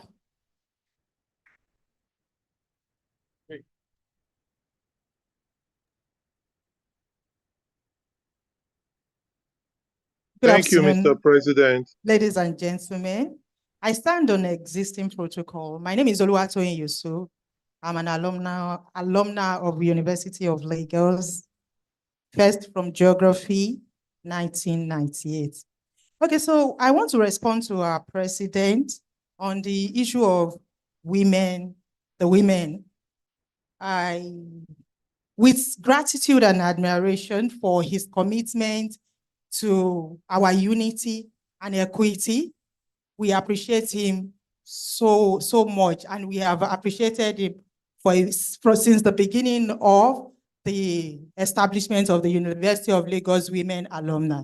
I am the convener of University of Lagos Women Alumni, and currently we're over 700 on the platform. I want to tell us that University of Lagos Women Alumni is for unity, is for equity, like our President Baba Girls have said.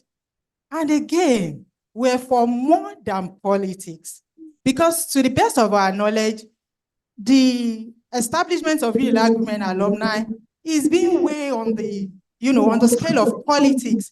No, becoming president or governor or anything in politics is not the most important thing to every woman. So we have special needs as women, and you all know it. We are together for women-specific issues that we are addressing on our own. There's no time. I would have read out the things we have achieved in less than 1 year, but let's leave that aside. I'll give you one example. The last Lagos International Trade Fair, our members participated, and some of us were able to pay like 50% instead of paying about 230-something thousand for the stand, because we have a women, the entrepreneur group within the women group. We paid less than 120,000. How did this come about? Because there was an initiative that was sponsoring women, just women, and giving them 50% opportunity.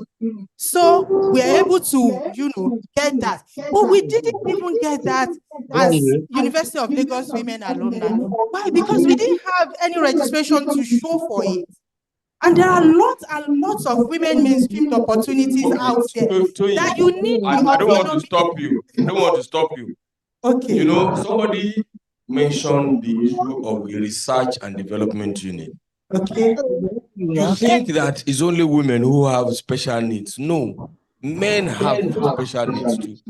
Because please, we all also have special needs. And we want you to bring your intellect into the alumni association. That's the truth. You need to bring it into the look. Let me tell you something. You will be stronger if the University of Lagos Alumni Association is the one that is backing you to do this thing. I can assure you, you will be stronger, and it will be easier for you. It will be easier for you if we factionalize this association. All of us will suffer for it. No, sir. We're not fractional. You know, apart from being an engineer, and I can boast that even in this engineering, I mean, I have attained everything that anybody can attain in engineering. And we have women have their own wing, you know, but they are still part of the Nigerian Society of Engineers. So what we want to do is to make sure that you are the one running this inside the national organization. We're not going to discriminate against you. And you have seen, we formed the committee, we have engaged you, and it's a process. These things don't stop in one day. Humanity is a whole process, and issues come up every now and then, and we have to address it.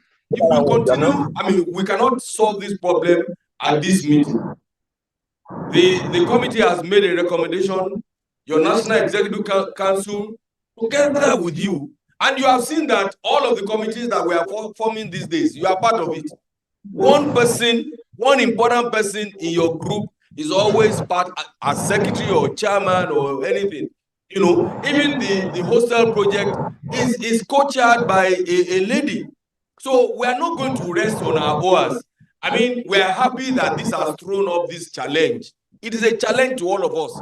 And you will be the one who will drive how we are going to resolve this matter. I mean, we are one with that we have established. Please, let's not, I mean, we cannot continue. This is just one item, the president's speech. If we continue, we'll be here forever. And don't forget that the big thing is happening tonight, because I'm preparing for the party. I don't know. But honestly, I will continue to engage you on this issue. Yes. After you, I'm going online. My name is Afolayo, Marine Science 2011.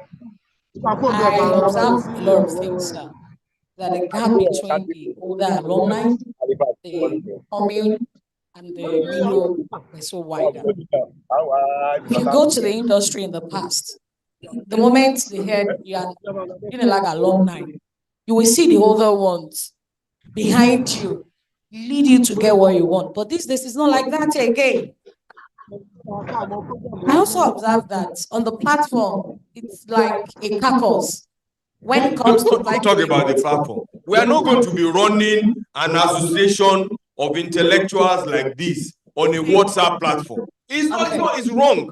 We are going to move away from that. Okay. In fact, for me, I mean, I had even advocated that we close down all those platforms. It's not the way to run an association. Please.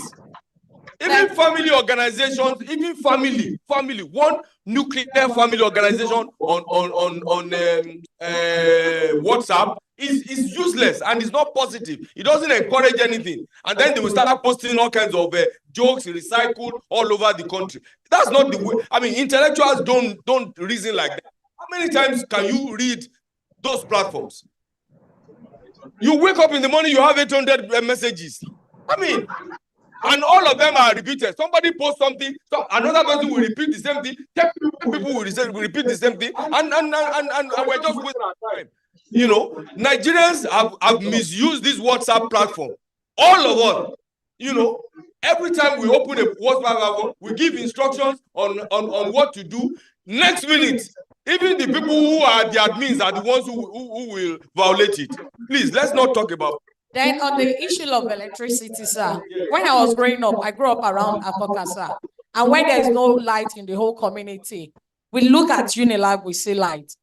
And I always have it in my mind that one day I'll be there. And that's one of the things that give me hope. But these days I find out that the whole community will have light. Unilag does not have light. And in my place of work, in fact, they always attack me. University of first choice. No, I'm sure that has changed. Okay. There's no time that a code disco will ever disconnect University of Lagos Alumni Association anymore. I am sure of that. I'm sure of that. I just want to drop this in, sir.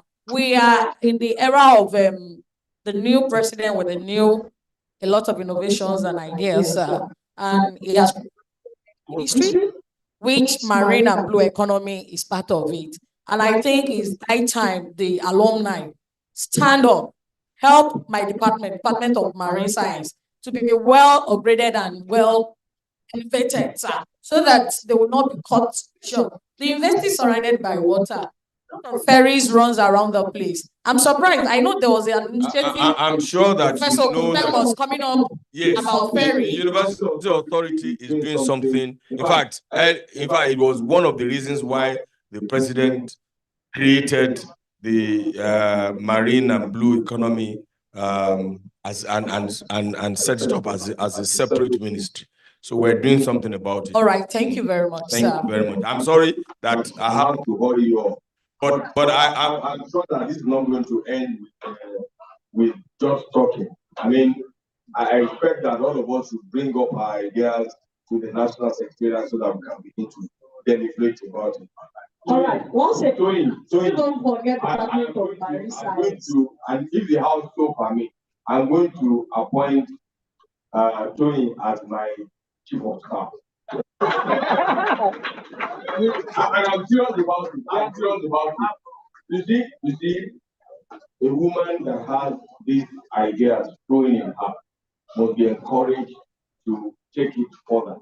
You know, to promoting her to be a minister of science and technology or commerce and industry. And I'm very serious about it. Whether you like it or not, we will commandeer you and force you to be. But I like to go online. Emily is online, and I would like to hear from Emily. And Tony, please. Thank you, Mr. President. Yeah. Thank Jeremiah, you, please. Mr. President Nationwide. Thank you, Mr. President Nationwide. Thank you, Hello? greatest Akokite. Great. All right. I wouldn't know if my audio is clear over there. We are hearing you. All right. Thank you, Mr. President. All right. We did not capture the minutes of the meeting of the last AGM as read by the secretary, by the national secretary, because we were going off and on, and at the point of adoption, we were not online. Now, when he mentioned the part of my contribution at the last AGM, I think he did not capture it properly, where I was talking about our financial year. And my suggestion then was that we should look at how we can give our financial report for the current running year. My president nationwide, sir, worldwide, sir, you agree with me that the AGM you are representing today is giving us a report of when you were not in office, sir. And it is not an expenditure that your ESCO was involved in. We need to look at this and discuss this more critically for transparency and accountability. There are a whole lot of transparency that needs to be brought into, which you promised. I remember our conversation, sir, at the Atlanta convention, which you promised, sir. there is need for us to bring a lot of transparency into our financials at the level of the national. On another issue I'm going to like the whole house to critically look at is the issue you mentioned about the constitutional review and presentation today. I would like you to clearly elaborate a little bit more on this, my president, sir. Are you presenting the constitutional review recommendations, or you are bringing it up for the AGM to ratify and adopt? Because the Constitutional Committee, Review Committee rather, has not published or held any public hearing. And if we look at it today... Hello, Emily. Yes, sir. Can Yes, you sir. please be patient until we get to that issue of the Constitution? Please, just be patient. All right, sir. You have mentioned it. We'll get into that. All right. I'll be patient. Secondly, I will also respond to you by saying that your association is run first. The minutes of the meeting that was read will be published online as corrected, right? And I can assure you that your association is run transparently. In fact, virtually all the major expenses are very transparently captured. An association is a continuum. It's a continuum, whether it is Oyedele that is there today or Professor Agbola that is there today. Once you accept responsibility to come to the leadership of an organization, you take all the responsibility, what's and all. So there's no problem about accounting for what was done in the past. In any case, I mean, the secretariat is still there, you know, and if these people are responsible citizens of Nigeria, if we have any questions from them, we'll call them back and they will readily come. So please, let your mind be at rest. These are your A team, and be sure that we can declare that your association is run transparently. There is no record that you have that you want. Everything is documented. There's nothing that you want that will not be provided for you. Because it's after 4 o'clock, I will please seek your indulgence that we proceed. We've discussed the national president's address copiously, and the major issues that are arising from it is this issue of our relationship with the women, how we can set them free, how we can make them to help us to make this association even more vibrant. And we are going to deal with that issue at the committee level. So we'll go on to the report from the secretariat. I don't think we need to move a motion for it. Okay, so yes. So let's and I hope that all of us have read the report from the secretariat, but I will just ask that the secretary should just take us through it without reading it, because it's a long report. I mean,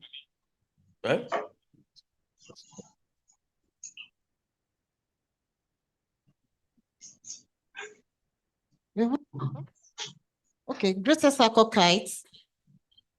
Let's recognize our members that are following us online. We have Mr. Lekon Ajishafe, ex-official member, Mr. Babalola Falobi, the chairman, Wari Seku. We have Professor Aderunke Lawalare, former ex-official member, Olokodano Rafi, Thank you for the Tafa recognition. Olushola, Professor Khalid Adekoya, ex-official member, Aliu Akoshi, chairman, Branch, Florence Okeke, Emily Anthony, Sonny Ogene, our legal advisor. We have Professor Lukumon Adeoti, Oluranti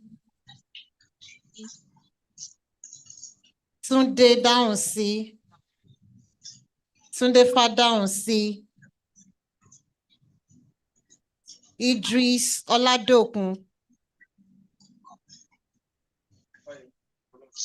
Okay, Ifayemi Folonsho, Kehinde Oyesanmi, Sunday Adeyemi, Adetunji Orishalade. I've recognized him. Who else? Yes, I've recognized him. Who else again? I hope I've not missed out anybody. Okay, Adetunji, I can see your hand. Adetunji Orishalade. Who else? Viola Akigbe.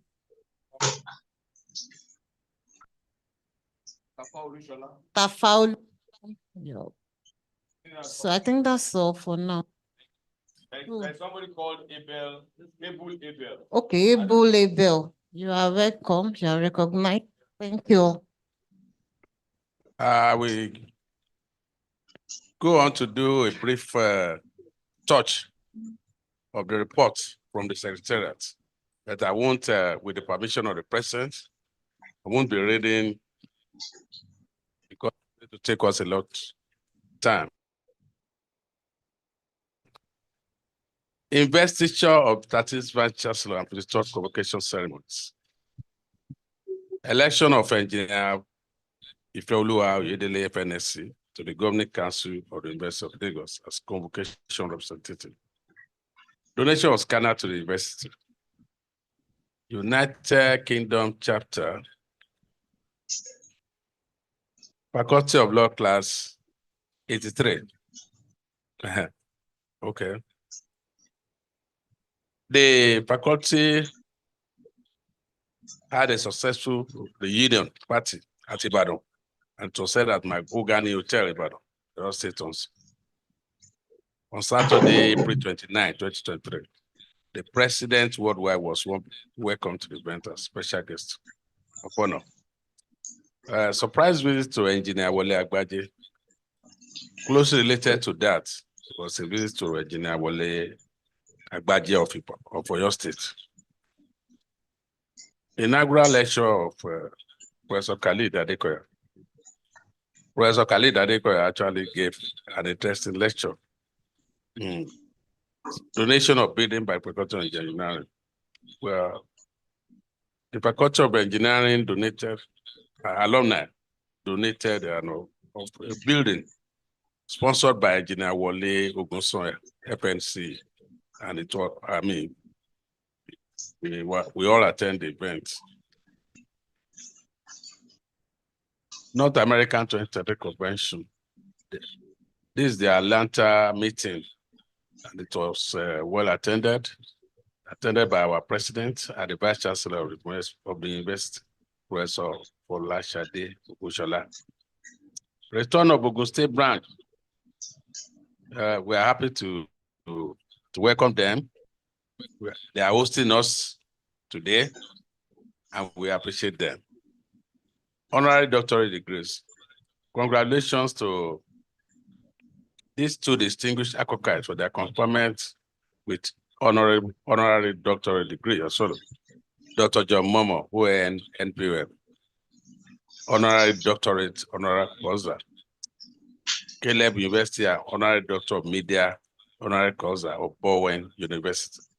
Engineer Ifeoluwa Oyedele, FNC, FNIEE.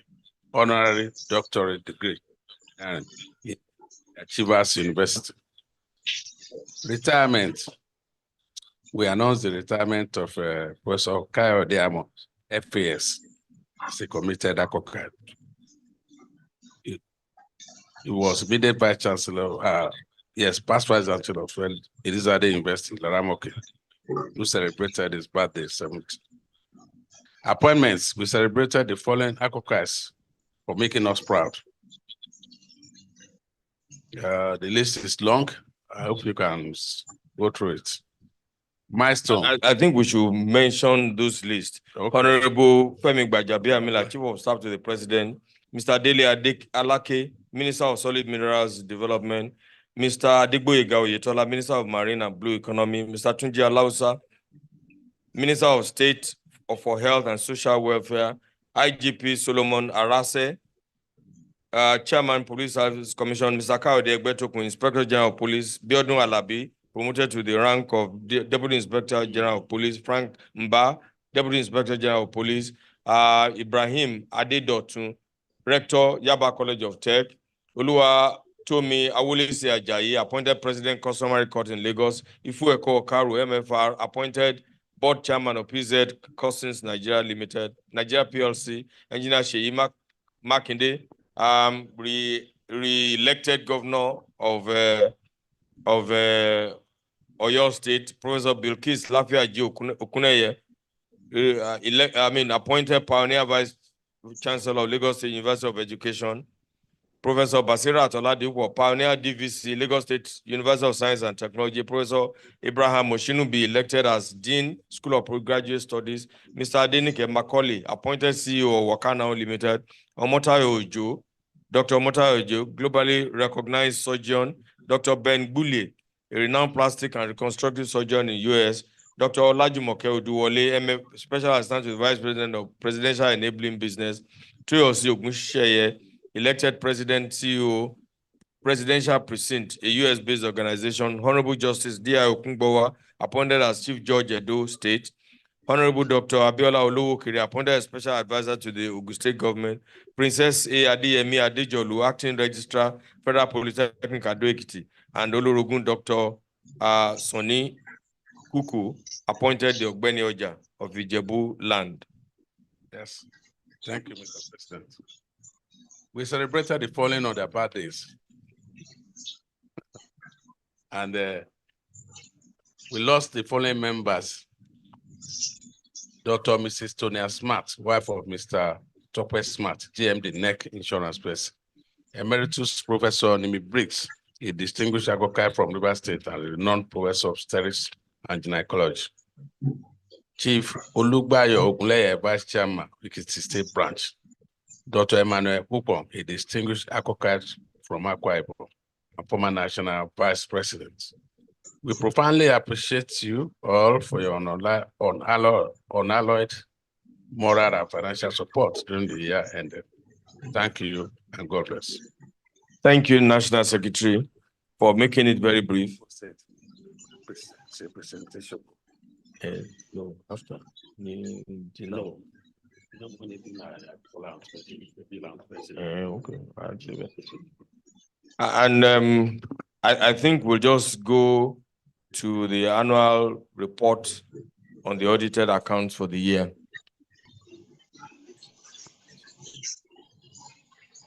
Yes, please.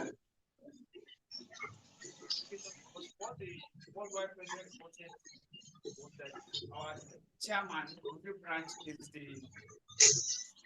the secretary to the reconciliation committee, but what was reported here is the vice chairman of that committee.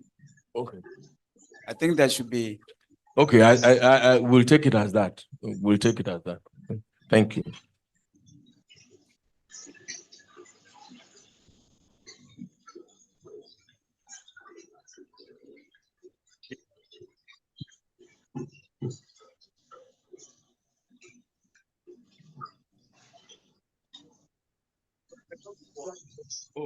Okay.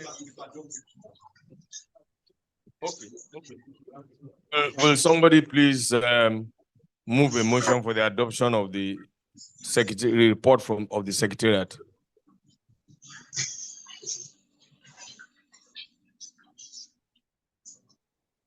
We are very mindful that some people are going back to Lagos today.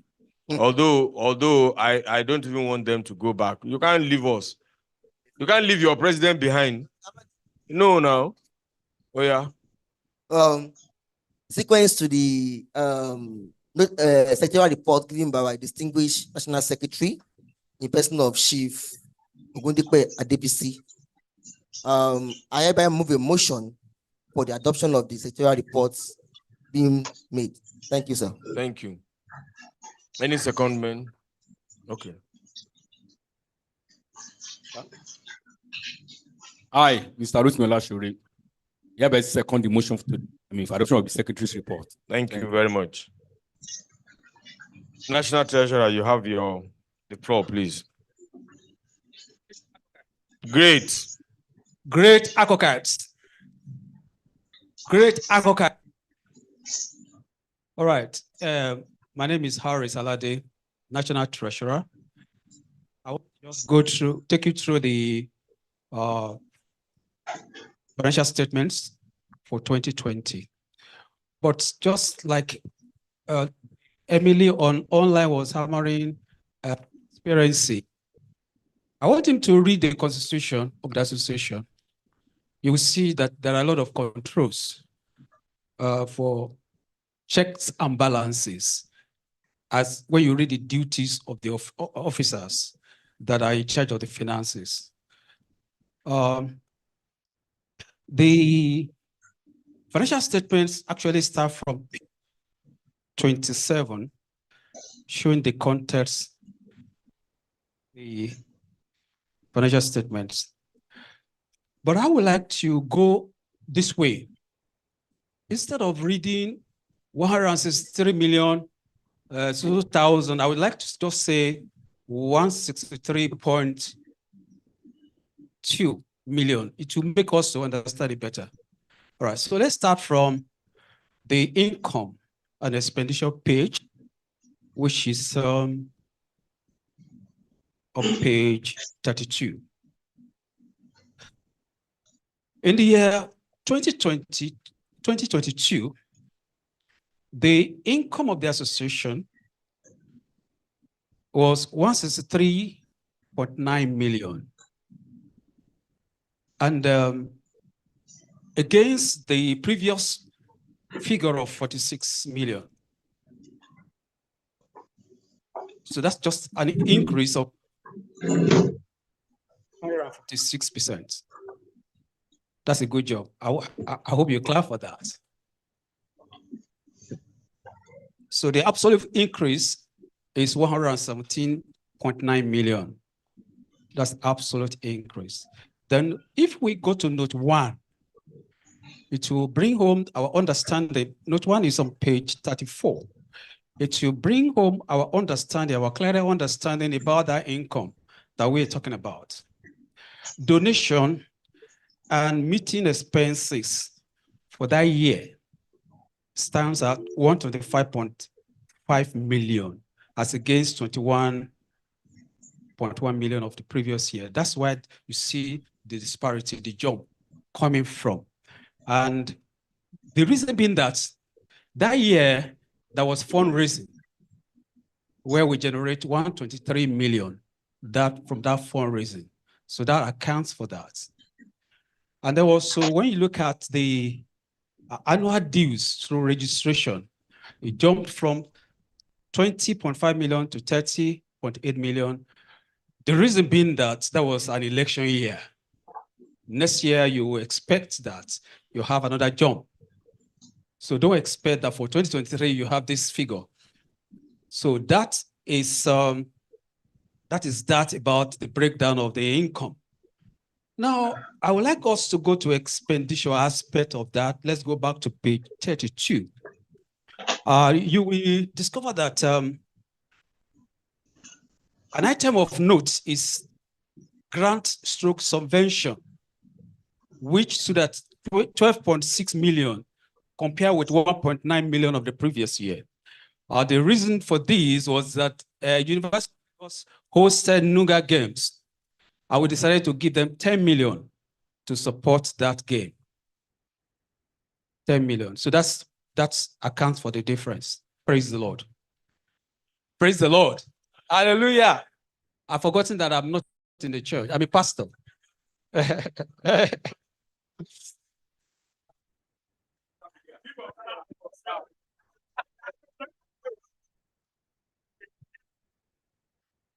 I hope we got that the reason for the jump in the expenditure of grant stroke subvention. Then another thing of keynote is the staff cost. In the year 2022, the staff cost stood at 16.2, compared with 12.7 of the previous year. Not that there was salary increase in 2022, but it's just that salary increase occurred in 2021 October. So that year did not take full impact of the increase. But in 2022, you can see the full impact of that increase. So that's why that is that. The other thing of keynote is the exchange loss. We decided to put 43,000 US dollars in DOM account because that was a period that the rate was just going up. And in accounting, we bought it from the black market. But in accounting, you have to translate it using CBN rate. That's why you have that loss. But that loss is not realized because the money is still there. So by the end of 2023, the accounting will actually reverse that and we go into profit. We'll go into gain. Do you understand me? So don't say we have lost money. No, because this is not a realized loss. National Treasurer, still there. please, I just want to paint the picture. Okay. 43,000 at the exchange rate at that time was, I think, 400. 800. No, for the black market was 800. No, the official rate. Yes, 400 and something. Yes, sir.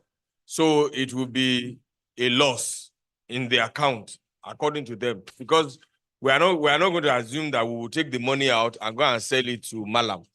But now in 2023, we are going to convert it at maybe 900 the month or 1,000, sometimes 1,000 at the official rate, you know. So the loss is going to be reversed. Yes, thank you, sir.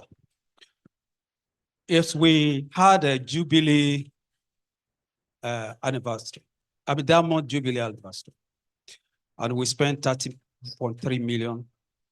There was nothing like that in 2021.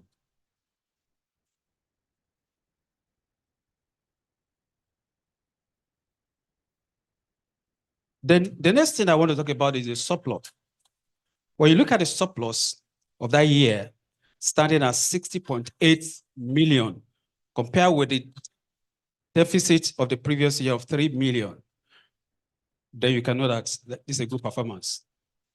And this happened to be the highest since 2019. This particular figure is the highest since 2019. In that 2019, I think we should clap for that. In that 2019 to be another year of fundraising. Do you understand? And the surplus 72 million. So I believe next year we'll have another fundraising to boost our income again. Now let's look at the statement of financial position, which is on page 30. This is what used to be called balance sheet. It's a summary of the transaction of an association or organization. Now, when we look at what we have here, property, plant, and equipment, we have a drop. That drop is because of the depreciation, which is one thing you do, you have to depreciate it. And that is the reason why there's a drop. Then when you look at cash and cash equivalents, that is the cash on hand and also the total of the cash in the bank. So you discover that on that we have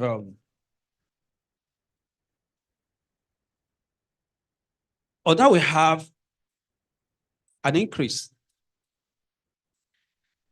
And that increase is coming as a result of the money we realized during fundraising. That's why we have that. And the difference, the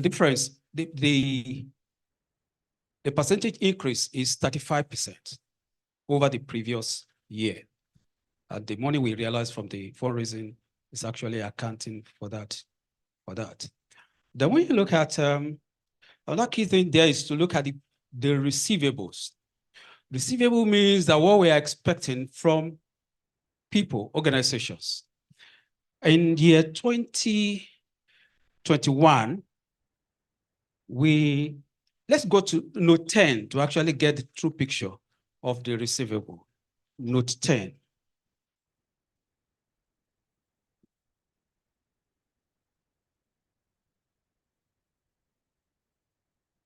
Note 10 is on page 37. There's award pledges receivable. This in year 2019, total pledges then was 118 million. And we have been we realized substantial part that year, but the outstanding have been being carried forward. Last year, certain amount was written off as amount that we can recover. At the end of last year, the receivables stood at 60 million. But in 2022, it has gone down to 50 million. Thanks to PANAF, was able to help us to recover 10 million. But this 50 million that is still standing here, the ESCO decided that it should not be written off because we need to make additional efforts to recover, because we're expecting it from Lagos state government. It can't be written off as bad debt. They pledged 150 million that year, and they paid 100 million. There's no reason why they can't pay the balance. So with your help and help of everybody, if you know somebody who can help us with the government, we need to get that money back, that 50 million.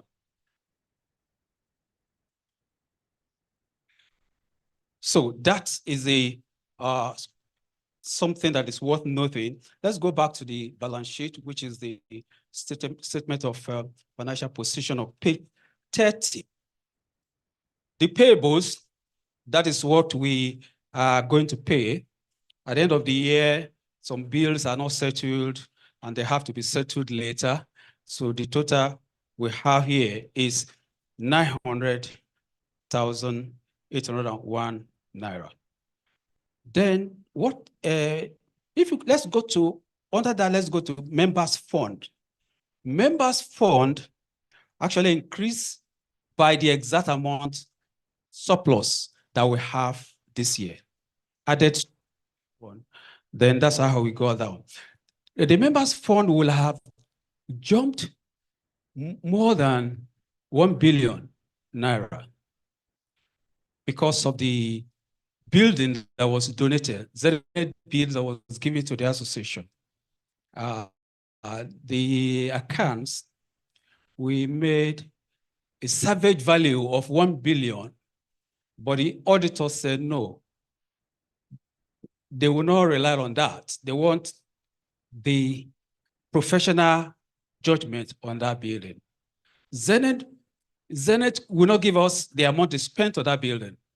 So we have to resort to using valuer to value that building. And we're in the process of doing that. So this amount will reflect in the 2023 financial statement. So in 2023 financial statement, you see the members fund will go drastically from what it is. So that is the end of my analysis, taking you through the account. If there are questions, I would like to respond to that. Okay. Yes. The lady with the mic. Yes. Please just all the questions at once so that. Thank you. Please just the question on the accounts. Yes. Thank you very much. My name is Dr.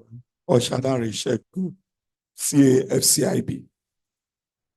I want to take us through the accounts, but first I must commend the National Secretariat. Bringing us from a loss of 3-point-something million to a surplus of 60 million is something that is commendable. So I want to appreciate and commend the National Secretariat for that. Because what was reported in page 29 was that in 2021, we had a loss of 3.002, but in 2022, we have a surplus of 60.860 million, which is quite commendable. Now, I also want to move on to page 30, where we have our cash and cash equivalents. We discovered that we are holding too much cash in the association.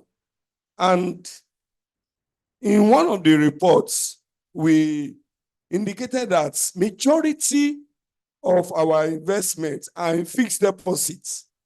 The world is moving away from fixed deposits. There are a lot and a lot of investable funds that can yield us a lot of income that will make the association much, much profitable. We cannot continue to be looking at our money. Fine, we have them in cash.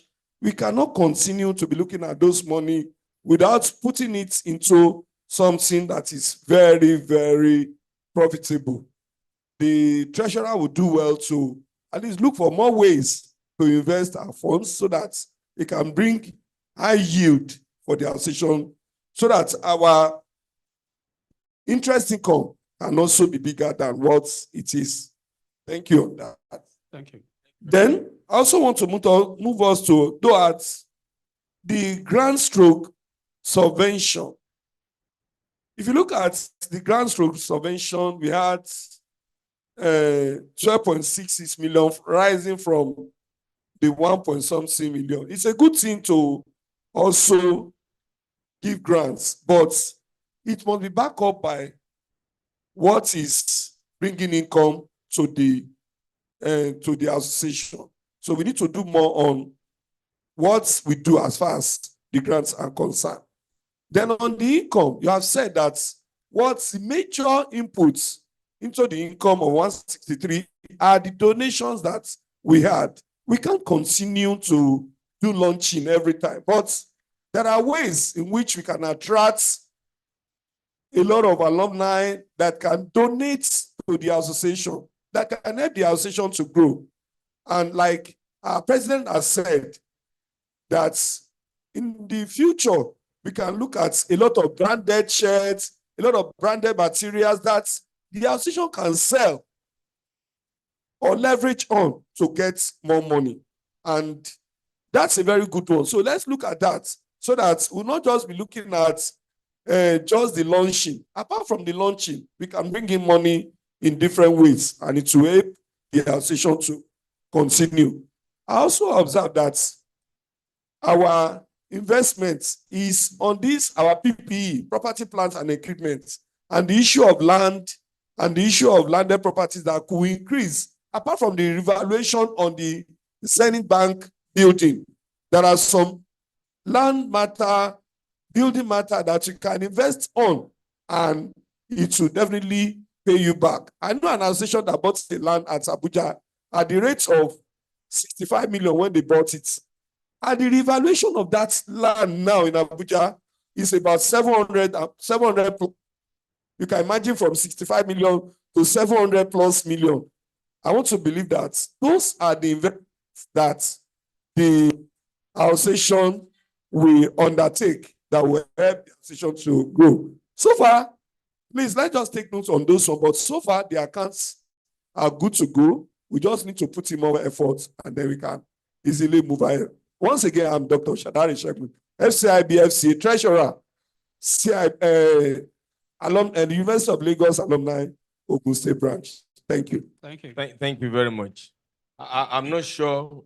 I want all questions before I respond. Okay. Yes. Yes.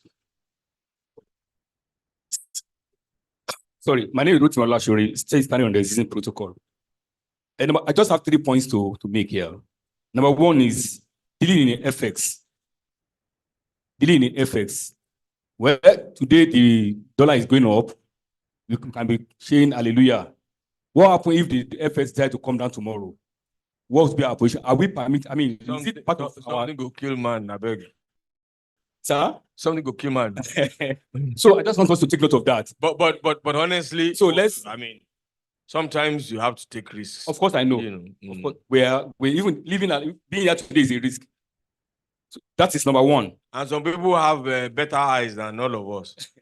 Some people have made a lot of money from this FX. Of course. Some of us are just fools. I mean, of course, when I look at some of my money in Naira now, I just think I'm very foolish. Honestly. No, it's true. So that's just because I believe it's just speculative buying. Let us take note. I mean, it's okay for now. I'm just saying, let's be futuristic. Anything can happen. That's number one. Then I just want clarification. This is our subvention, I mean, membership or whatever. Does it include, apart from coming to the annual general meeting, you pay your annual dues, what of the students that are graduating? I know they normally take, I mean, deduct their money for when you are graduating. What are you referring to? Can you just... I mean, alumni now, 2,000 Naira. Abi? Annual dues and, I mean, members' contribution. Okay. I'm just saying that when somebody is graduating from the school, they normally pay to the alumni. 2,000 Naira. It's being captured in this part of this. Yes. The fund that we're expecting here. Yes. Oh, that is good then. Yes. Then sorry, number 3, the part of the auditors, I mean, of the accounts. Ordinarily, the external auditor is supposed to present their report to the AGM. I don't know why this is not. I'm not saying. No, they're going to there. It's not external auditor that will do that, but I will do the presentation. Wait, then external auditor will come immediately after me now to give an opinion on these accounts. I know, but ordinarily, because it's going to be duplication, because they're supposed to come and present their report to an AGM, not my AGM. You expect them, wait, just a minute, please. This is an AGM. It's not an AGM. So I expect the auditors to come and present the report of the account to the AGM for whatever we want to discuss. You can agree. I will look at your own as management account purely, but I will expect them to come and present.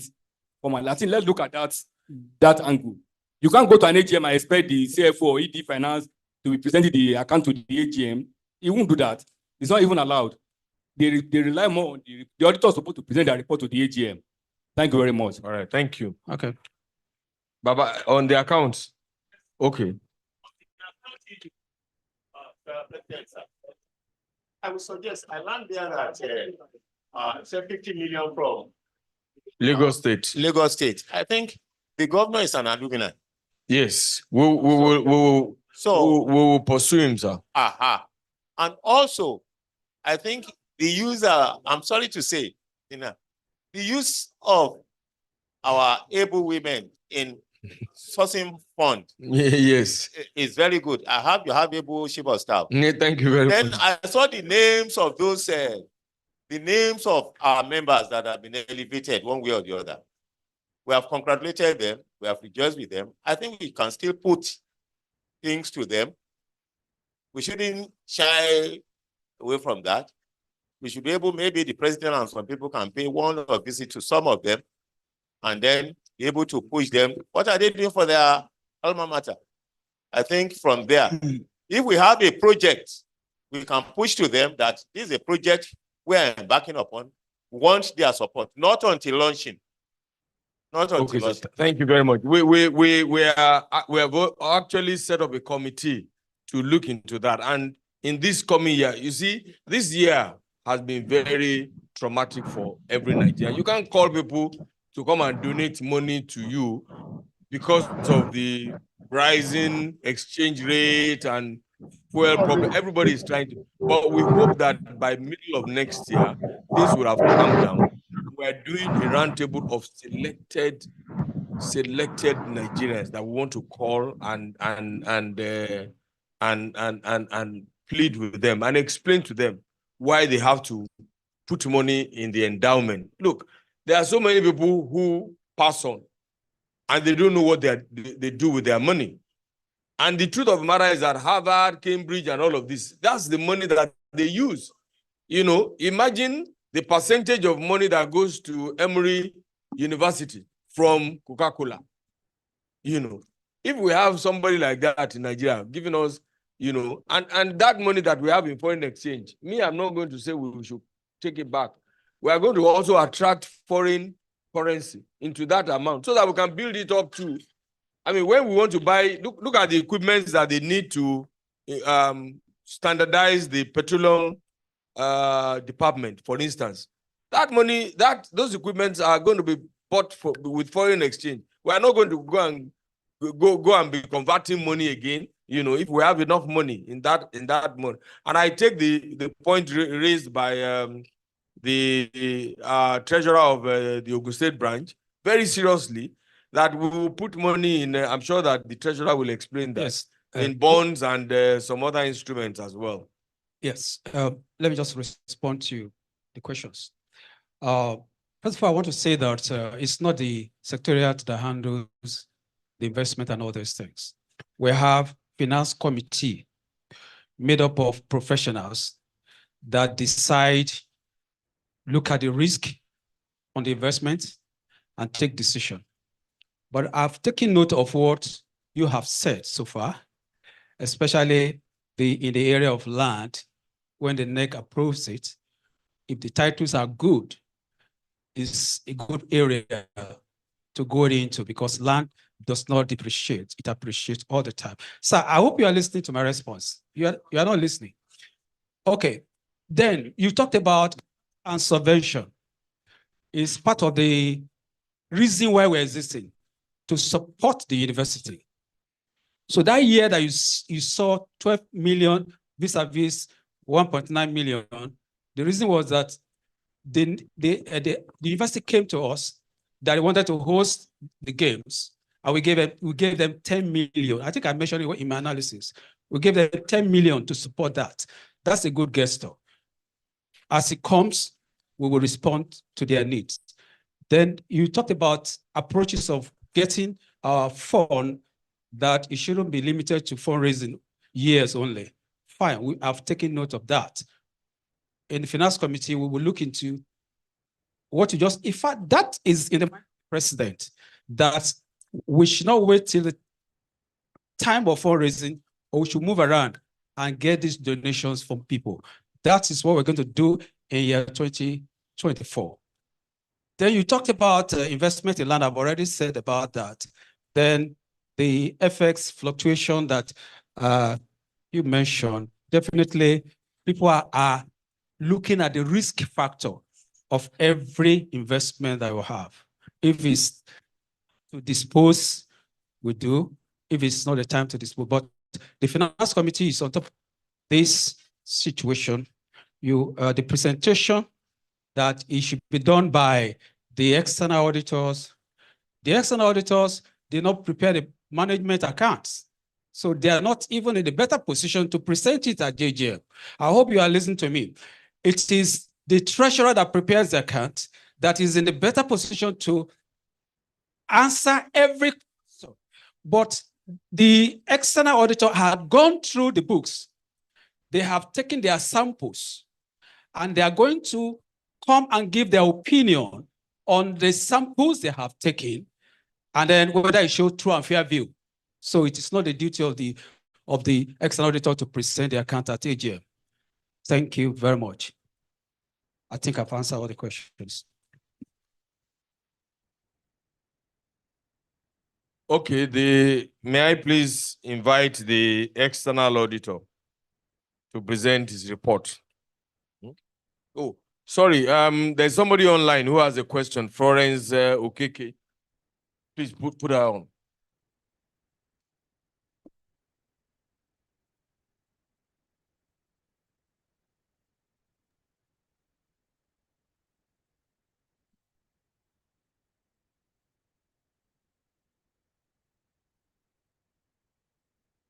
We are now.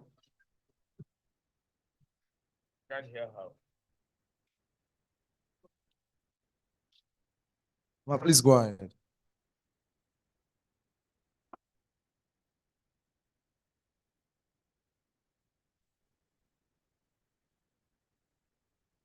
Okay, when she comes back, the external. great Akokites. Greatest of the greatest of the greatest Akokites. Standing on existing protocols, I present to you as on page 39, the independent auditor's report. To members of the University of Lagos Alumni Association, opinion. We have audited the accompanying financial statements of the University of Lagos Alumni Association, which comprise the statement of financial position as at 31st December 2022, the statement of income and expenditure and other comprehensive income, statement of changes in members' fund, and statement of cash flow for the year then ended, and a summary of significant accounting policies and other exemplary information. In our opinion, these financial statements give a true and fair view of the financial position of the University of Lagos Alumni Association as at 31st December 2022, and the financial performance and cash flows for the year then ended in accordance with international financial reporting standards and in the manner required by the Company and Allied Matters Act of Nigeria and the Financial Reporting Council of Nigeria Act. Sorry about that. It's basis of opinion, basic there. We conducted our audit in accordance with international standards on auditing ISAs. Our responsibilities under those standards are further described in the auditor's responsibilities in the audit of the financial statement section of our report. National Executive Committee's responsibility for the financial statements. National Executive Committee is responsible for the preparation of the financial statements that give a true and fair view in accordance with international financial reporting standards and in the manner required by the Companies and Allied Matters Act, and for such internal control as the National Executive Committee determine is necessary to enable the preparation of financial statements that is free from material misstatement, whether due to fraud or error. Auditor's responsibility. Our objective are to obtain reasonable assurance about whether the financial statements as a whole are free from material misstatement, whether due to fraud or errors, and to issue an auditor's report that includes our opinion. Reasonable assurance is a high level of assurance, but is not a guarantee that an audit conducted in accordance with ISAS will always detect a material misstatement when it exists. Misstatements can arise from fraud or error and are considered material if individually or in aggregate they could reasonably be expected to influence the economic decisions of users taken on the basis of these financial statements. As part of an audit, in accordance with ISAS, we exercise professional judgment and maintain professional skepticism throughout the audit. We also identify and assess the risks of material misstatement of the financial statements, whether due to fraud or error, design and perform audit procedures responsive to those risks, and obtain an audit evidence that is sufficient and appropriate to provide basis for our opinion. The risk of not detecting material misstatement resulting from fraud is higher than for one resulting from error, as fraud may involve collusion, forgery, intentional omission, misrepresentations, or override of internal control.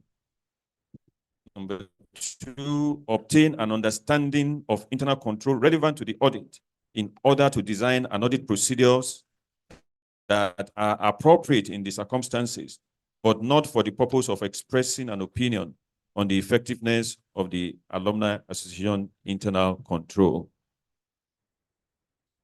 3, evaluate the overall presentation, structure, and content of the financial statements, including disclosures, and whether the financial statements represent the underlying transactions and events in manner that achieve fair presentation. evaluate the appropriateness of accounting policies used and the reasonableness of accounting estimates and related disclosures made by the Alumni Association. Conclude on the appropriateness of management's use of the going concern basis of accounting, and based on the audit evidence obtained, whether a material uncertainty exists related to events or conditions that may cast significant doubt on the association's ability to continue as a going concern.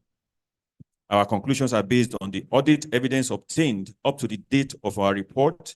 However, future events or conditions may cause the association to cease to continue as a going concern. Obtain sufficient appropriate audit evidence regarding the financial information of the Alumni Association activities to express an opinion on the financial statements. We are responsible for the direction, supervision, and performance of the audit. We remain solely responsible for our audit opinion. We communicate with the management regarding, among other matters, the planned scope and timing of the audit. Report on other legal requirements. In accordance with the requirement of the 5th schedule of the Companies and Other Matters Act 2020, we confirm that 1, we have obtained all the information and explanations which, to the best of our knowledge and belief, were necessary for the purpose of our audit. In our opinion, proper books of account have been kept by the University of Lagos Alumni Association insofar as it appears from the examinations of those books. The Alumni Association statement of financial position and statement of income and expenditure and other comprehensive income are in agreement with the books of account. December 15, 2023, signed Olakale Jaye, FCA, FRC numbers stated there for the accounting firm. Thank you very much. Thank you very much. Since the account has been fully discussed and questions have been raised and answered, may I please ask for somebody to move a motion for the adoption of the, we didn't even move a motion for the adoption of the report for, or the account for discussion, but we have discussed it because questions have been raised. Yes, sir. You want an observation? Okay. Yes. I don't want us to violate corporate governance index or standards. And that's the fact that I don't know when this auditor were appointed, though I must commend what they have done, and the money that was reported paid to the auditor is very, very minimal compared to what is obtainable in audits, which is more or less like they are doing it pro bono. So we must commend the auditor. But in audits, no auditor is expected to stay more than 10 years. That's the corporate governance standard. And we must take note of this. I don't know when they were appointed because by the time you are reporting, this is their second year. that's one. That is one standard. Yeah. Number two is that whenever an audit is made for a particular year, we have to reappoint them.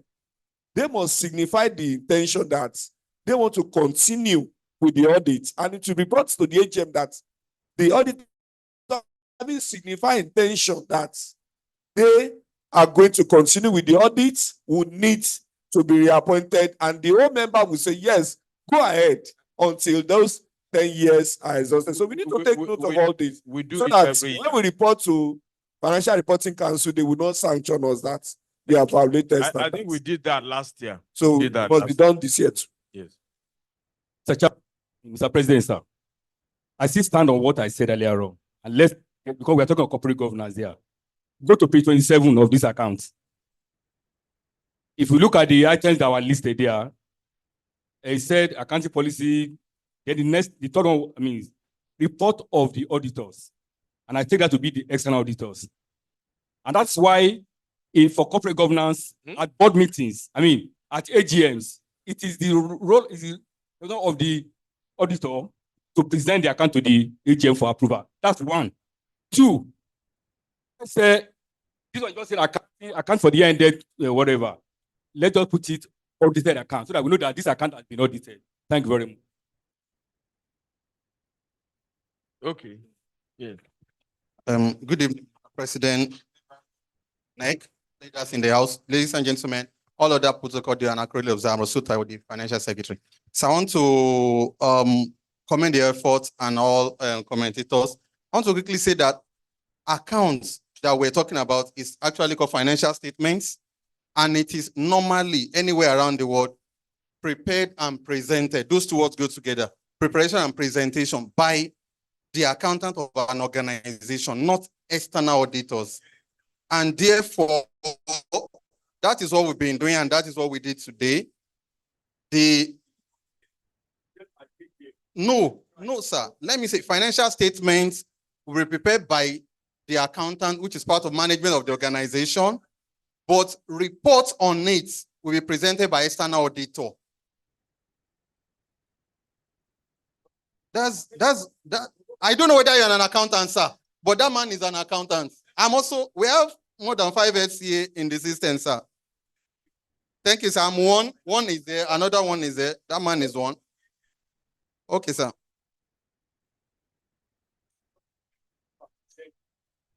Audited account. Okay, good. No. What auditor is presenting is... Okay, let me quickly remind you, sir.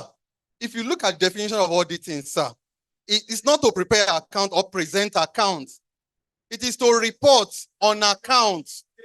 Not to prepare or present accounts. It's to report on accounts. Okay, we will raise a committee of but let the external auditor please respond. But to resolve this, we will write a letter to the ICANN and the ANAN. Oh yeah, give it to the external auditor.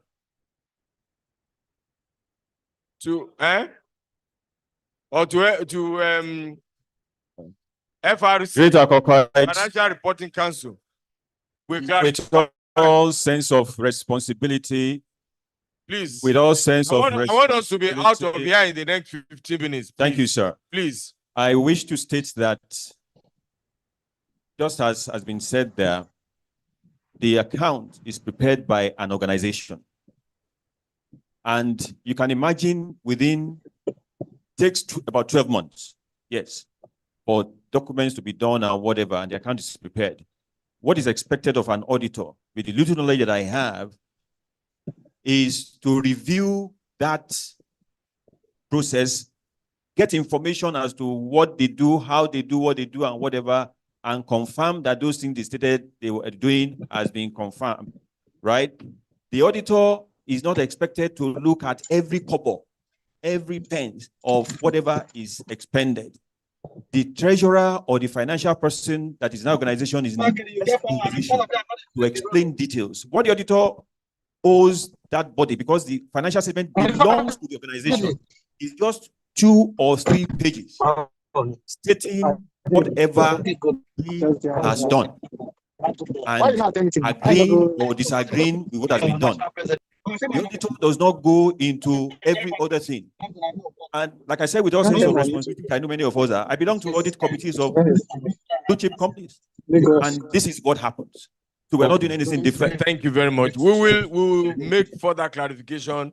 And if there are no, please let's not go on this again, please. I mean, this has been a practice, but now that this issue has been raised, I'm a member of the Federal Reporting Council. I mean, Financial Reporting Council. So we'll make further clarifications, and then we'll correct if there's any need to make any corrections next year. Thank you very much.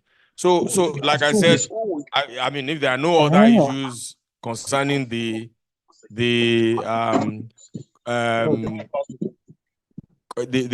substance of the account, I think we should conclude. And I will request that somebody will move for the adoption of the thank you.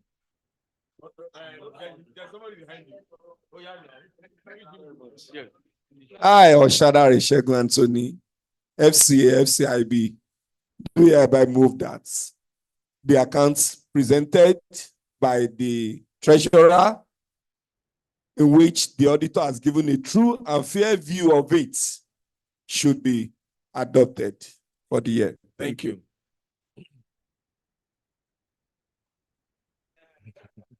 Adeyemi Adejolu from Ekiti branch. I wish to second that motion adopting the financial statement as presented and the overview report given by the auditor that be adopted for our discussion. Thank you very much. We'll just go on to reports from the branches. I'm sure that all of you have reports, and for those online, I need you to flag those reports. But we have a report from Wari Circle, and the most important part of it is that on the 26th of January, 2024, the foundation laying and fundraising ceremony of its ultra-modern alumni center building project will take place in Wari, and I'm going to be there. If you have the drawings, please display it on the screen for us to see. It consists of an event center, a conference room, meeting rooms, restaurant, bar, and kitchen. It will have guest charlies, laboratory, nursing bay, gymnasium, and a swimming pool. I assure you that I'm going to be there. The report from Akwa Ibom branch is there, and we announced earlier that we lost a gentleman by name Dr. Emmanuel Ukpong, who was the first national vice president of this association. He's going to be buried on the 29th of December of this year in his hometown. And as many people as can attend should please attend. We have the report from the Ogun State branch. We'll still hear from them later in the evening. It's a branch that we're very proud of. And we also have a report from the North American chapter. I told you that I was at their AGM. I think it was in August in Atlanta. We have the report from the, what's this report? Oh, from the FCT branch. The FCT branch is doing a lot of things. And somebody suggested that we could acquire land in very important places. I can assure you that not only the FCT branch, even the Nigerian Institute of Electrical and Electronics Engineers, the Chartered Nigerian Institute of Power Engineers, I have obtained forms for them. And we have approached the FCT minister. We submitted those to the forms to him. We should acquire land and on which we'll build the secretariat of those organizations. And we're also doing the same thing with the FCT branch. The FCT branch holds his, I think is a bi-monthly meeting. Monthly meeting, very, very regularly. And it's a very interesting branch. So I don't want us to, I mean, you have those reports in your brochure. Kindly read it, you know. Now we come to this issue of the amendment of the Constitution. But I'm going to allow the Constitution to speak for itself. Emily was talking about, and we also read in the minutes of the meeting what took place last year concerning the Constitution.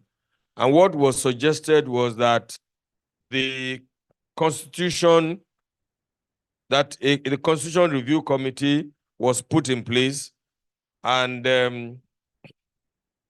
they are working. And then I wanted to refer to the exact issue. That was, I thought I backed it at that time. Page what? Page what? Aha. But the summary of it is that honestly, a draft constitution has been submitted. Okay, thank you. What was said that at this point, the national president asked for a motion to be moved for the adoption of his validity. This was done, no. Also, a call was made by the president for a motion to review the constitution. So, yes, that call was for a motion to review the constitution. And a constitutional review committee was empaneled. And also, I, as the president, also renewed their terms of reference. They have submitted a draft constitution, but I suppose that a constitution is a very serious matter. It's not something we should rush through. And I'm proposing that we will do an extraordinary general meeting in March. We will circulate this draft constitution so that all of us can make inputs into it. It's not something, a constitution is not something you change every now and then. So all of us can make input into that constitution and think through it. And I'm therefore appealing to all of you to obtain a copy of the draft constitution, make your input so that the Constitutional Review Committee can. In any case, the constitution itself has told us how it can be amended. And on page 15 of the existing constitution, it says it may be amended by a resolution passed by the annual convention of the association or any other general meeting by at least 2/3 majority of members present and voting, and such amendments shall become operative immediately, provided those present are not less than 50. Then a written notice of any motion to amend this constitution shall be given to the National Secretary at least 60 days before the date of the annual general convention or general meeting at which such motion will be moved, and notice thereof shall be given by the National Secretary to all members at least 21 days before the date of the annual convention or the general meeting. So my proposal is that we will all take this draft constitution. It will be published on the website. It will also be sent to all of the branches, and then we will pick a date at this meeting. If somebody will 60 days before that time do a resolution and pass it to the National Secretary in accordance with the terms of this constitution, and then 21 days to that date, if we are able to give a notice, then we will consider the adoption of a new constitution. I hope that is okay by all of us.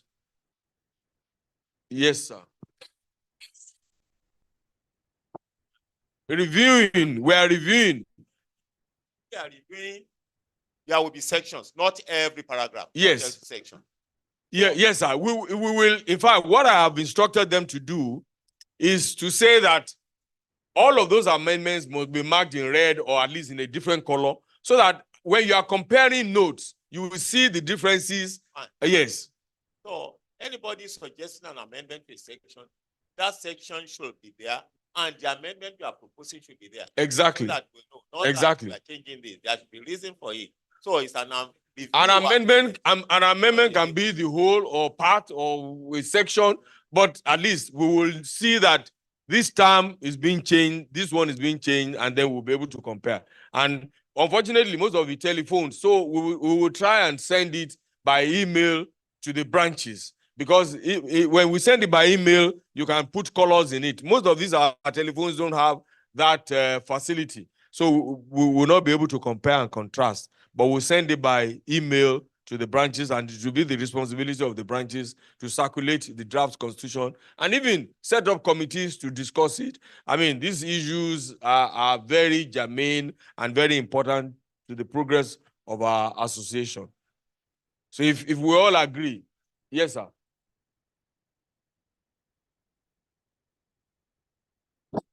Thank you very much, sir.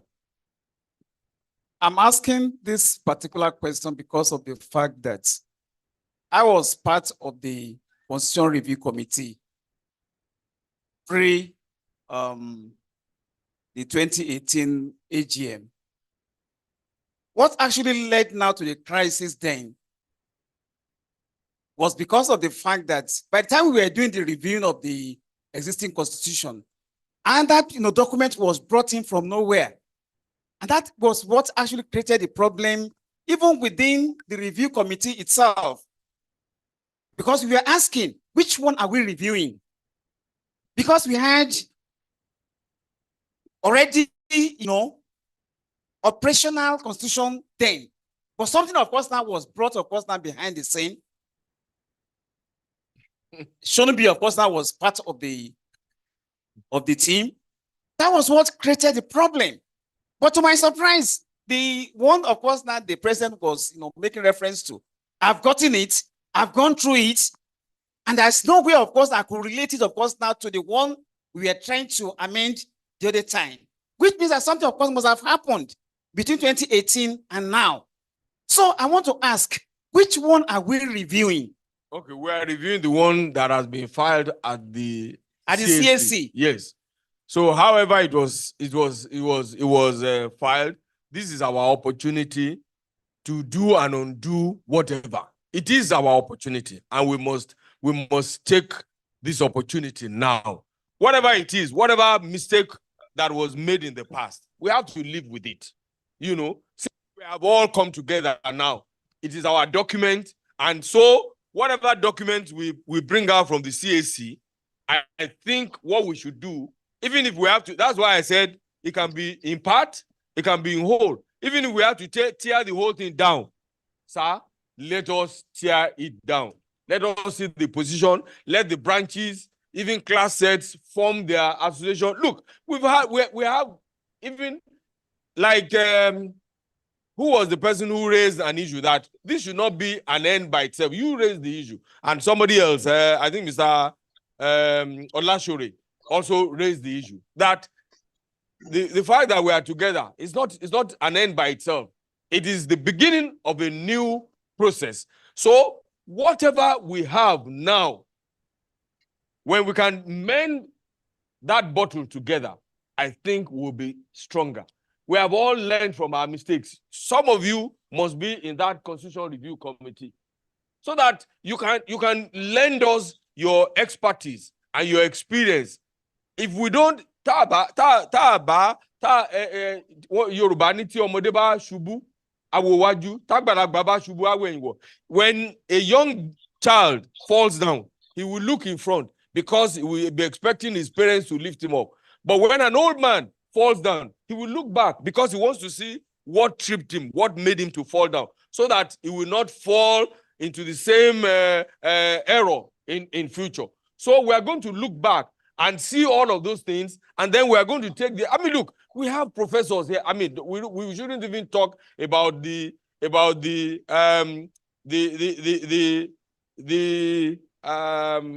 facilities, the experience, the knowledge that we have as an organization to write a simple constitution for ourselves, And we as Nigerians, we are beginning to sound very funny because we also talk about the national constitution, even when we are not even operating the one that we have. Even if we operate the 1999 constitution as we should, Nigeria will move forward. But we're not even operating it. So let us look at what we have. Let us examine it honestly. Give us your ideas. We'll come back in March, maybe the last Sunday in March, or the second to the last Sunday in March, because last Sunday people will go for all kinds of events. Third Sunday, second to the last Sunday in March, we will organize an extraordinary general meeting to consider, just for the purpose, no other issue, just for the purpose of considering the review, the constitution, the draft constitution. And of course, we'll expect that somebody will give a notice to the National Secretary anytime from now, so that we'll know that we are on it. I think, within the next 1 week, we will get confirmation that all the branches have received a copy of the draft constitution. And so I will give that responsibility to Ogun State to give us a notice, so so that the National Secretary will receive a notice that we want to amend the constitution, and then we'll take it from there. 24th. Yes, he is a member. He is a member, but he will come back to the committee, sir. That is all right. Yes, sir. He was saying the other time that another one, if he could bring it, we are not saying. No, sir. That will be the responsibility of the Constitution Review Committee. They will look at it and give us a brand new constitution. So I need somebody to move that an extraordinary general meeting will hold on the 24th of March 2024, God keeping all of us alive, to consider and approve a new constitution for the Alumni Association. Sorry? Both virtual and physical. Yes. Will somebody, sorry? We will determine the venue. I mean, I think we'll determine the venue. Yes.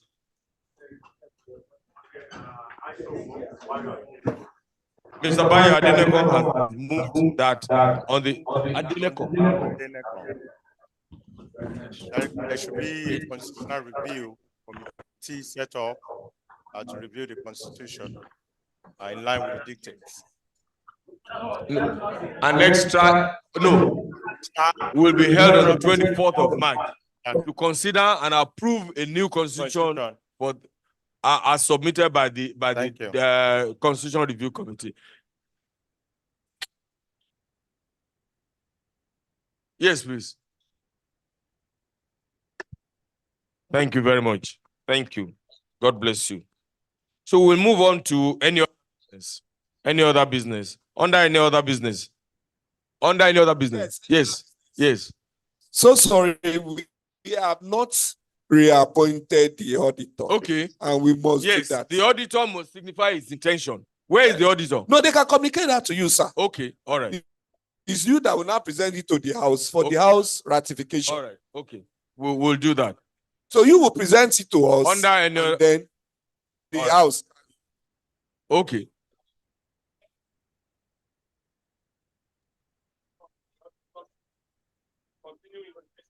Any secondment? Thank you very much. Thank you. Mommy, yes.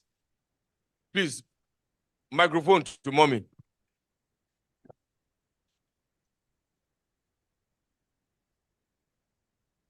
Article Florence, Elena. Thank you so much. My name is Judge. Please hold. Please let's listen. I just when I was listening to the treasurer presenting, I learned that the Senate building donated to the alumni. The Senate building. Zenith building. Yes. Was donated to the alumni. Was donated by Senate Bank. So I just want to know who donated to the alumni. Is Zenith Bank. Zenith Bank. Yes. Zenith Bank. There are two people online. Emily and Anthony, is it under annual general meeting? Please. Under AOB. Florence and Emily, is it under AOB? Please, let's hear from you quickly. Yes, Mr. Under AOB, sir. Please under go. AOB, sir. Yes. Okay, I was going to say something. Sorry, good evening, everyone. I was going to say something before now. I think at this point, can I be, hello? We can hear you. Okay, I think at this point, I think we should be thinking of sponsoring one of those best students we used to give funds to, so ULBS. Instead of giving them funds, we can actually pick one or two of them and sponsor them to ULBS. It's not too expensive, sir. By the time, okay, let me use myself as an example. As a first start of ULBS, before we finish the program, most of us are already an entrepreneur. Even an MD of an oil company is an entrepreneur right now. So by the time they finish their courses, you will see that they will probably have employed more graduates to become an entrepreneur under them. I'm just suggesting, I'm not saying it's a must. Thank you, sir.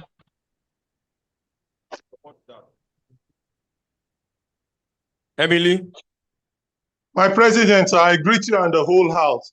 Under AOB, but quickly, my president, we online were not recognized before the adoption of the financial report, and we were also not recognized before the announcement of the extraordinary general meeting. I would like to appeal to you, sir, that you ask the Constitutional Review Committee to have a public or a public hearing or a public presentation of the Constitution apart from it being given, so that people can actually come there and discuss with them.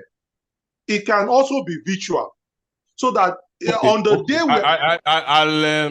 I'll take that on board and appeal to them to set a date where they can. Thank you very much, sir.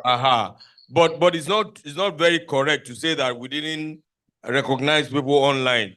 Sir, my hand was up, sir. My hand was up all the while.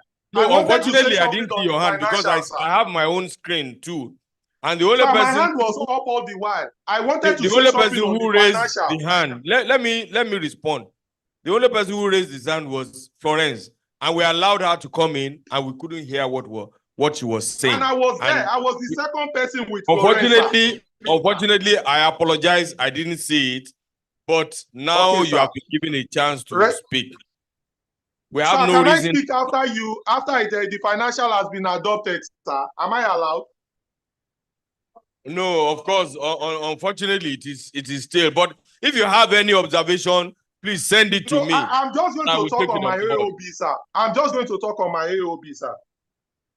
All right. Thank you. God bless you, sir. Thank you very much. Abeokuta was going to say something. Okay, sir. Thank you very much, sir. Sir, I would like to appeal they don't to accuse us of not. Sir, I'm not accusing them. You are our leader. No, You said this is a family. How can I accuse my okay. elders? I was just joking. Don't worry yourself. I'm not. Okay, my president, sir. Okay, sir. My AOB, sir. No, yes. I have not said my AOB, sir. Yes. Okay, we are listening. Okay, sir. Sir, I would like to appeal that I noticed that from what was, apart from your donation to the institution, God bless you, sir, and enrich you more, which you gave to the records office to fast track our huge request for transcript and all the rest like that. I discovered that the only thing that the alumni captured was the donation of 10 million to the university.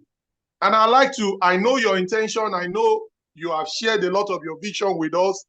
I'd like to appeal that, or I'd like to know what are the plans or what are the things that have been done to support the institution, which is the primary reason why we are together, to give back to the institution.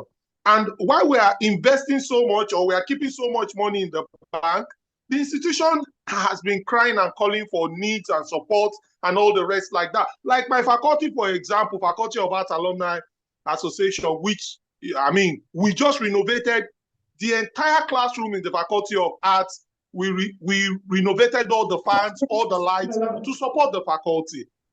I would like to appeal, sir. I would like to appeal, sir, that the national, yes, sir, that the national should look at how we can use some of these funds to support some of the areas where the institution is really, really struggling to survive. You told us that even where they are giving money, the money does not even come as a when needed. And if as an alumni, we are putting money together, we should be able to give back to the institution even more than what we spend on the National Secretariat. We should be able to give back to the institution. Thank you, Emily. Let me come in there. I want to assure you that we want to do more. However, God bless you have to discuss with the university authority. What the university authority make us to understand is that their most pressing matter is this issue of hostels.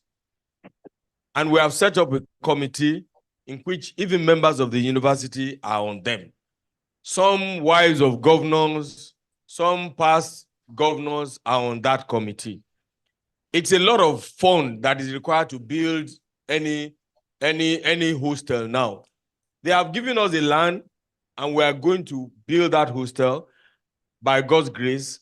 And then we also want to renovate one of the hostels. It's part of the terms of reference of that committee. So what we didn't want to do was to begin to we didn't want to do was begin to take various projects, which some of the faculties, some of the class sets are undertaken. So we are discussing, and I'm sure that the university is very happy. On the issue of the donation of the book I-5V2 to the university, that will be captured in the 2023 account. It was not for this year. Before we proceed, and I hope that has answered your question. Before we proceed, I would like to ask Mr. Adebishe to please give us a goodwill message. I was calling you earlier on, but you are dodging behind somebody there. Mr. Olashure. Thank you. Thank you, Mr. President. Thank you. This is, well, I would say this is not the first time I'm attending an AGM. I remember Mr. John Momo invited me the last, I think it's last.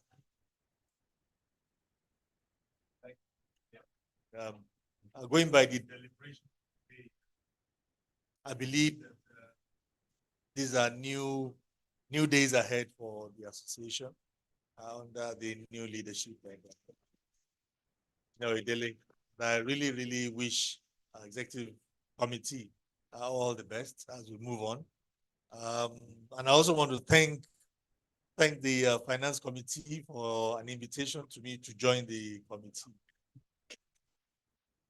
I hope to do my best, for our alma mater, because really, our stories cannot be told completely without the mention of Unilag. Thank you very much. Okay. Mr. Demola Adebishe has kindly accepted to serve on the finance committee. He's the former managing director of Wema Bank. And honestly, we need to encourage our best to come on board. When you go out, can you imagine that the Inspector General of Police of Nigeria is a member of your alumni association? The chairman of the Police Service Commission is a member of this. The chief of staff to the president is a member. And indeed, it means that we are in charge of this country. And we should begin to use our best, like Mr. Adiaga suggested. We need the governor of Lagos State, the most powerful state in Nigeria. The wife of the governor of Kwara State is she did her first degree, second degree, third degree, and fourth degree. In fact, she virtually was forced out of the University of Lagos, according to her, And these are great men. Sir, our deputy governor, exactly, who sent in an apology that she has a family commitment outside Abeokuta, otherwise she will be here. So let me just say that I want to thank everybody for this meeting. And then on AOB, I want to call on the chairman of Ogun State branch, who's been raising his hand. Great Akokites. I want to crave your indulgence to do a presentation to our president. Actually, the awards that we have are supposed to be given at the presidential night dinner, but this one is a special one, and we have decided that it should be presented at this AGM. so that the national president can have enough laxity to enjoy the president without the encumbrance of this having to be called to give, for presentation of awards, because he is going to help us to present some of those awards later in the day. On this note, may I seek crave the indulgence of the national president to stand to receive this award. I'll call on some other members of the Ogun State branch to also join me. Honorable, please come forward. Elijah Adegbite, please come forward. Other distinguished members of the Ogun State branch, you can join us, as many as can come forward. Don't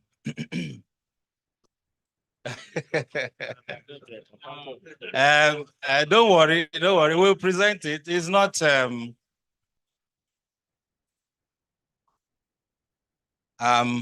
right. The University of Lagos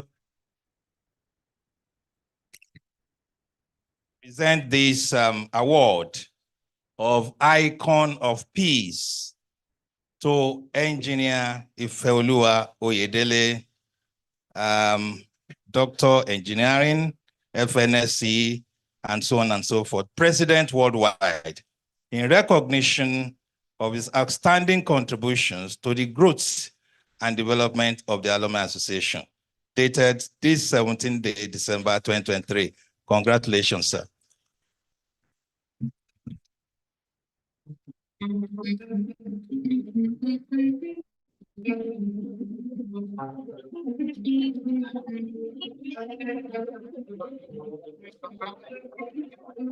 Okay, members of the NEC want to take a picture with our president. So come forward and take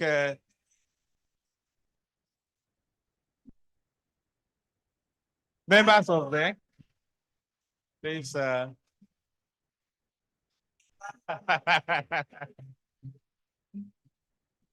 The members of NEC, after the NEC, after members of NEC.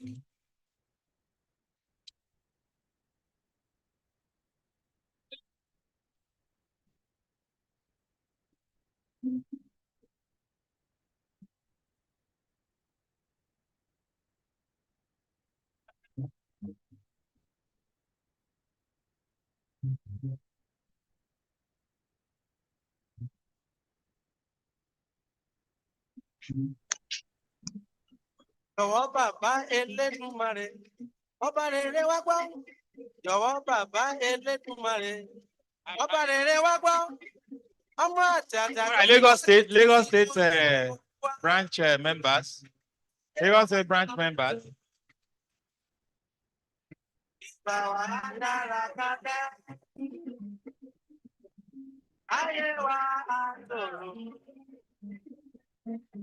All right, Lagos State branch.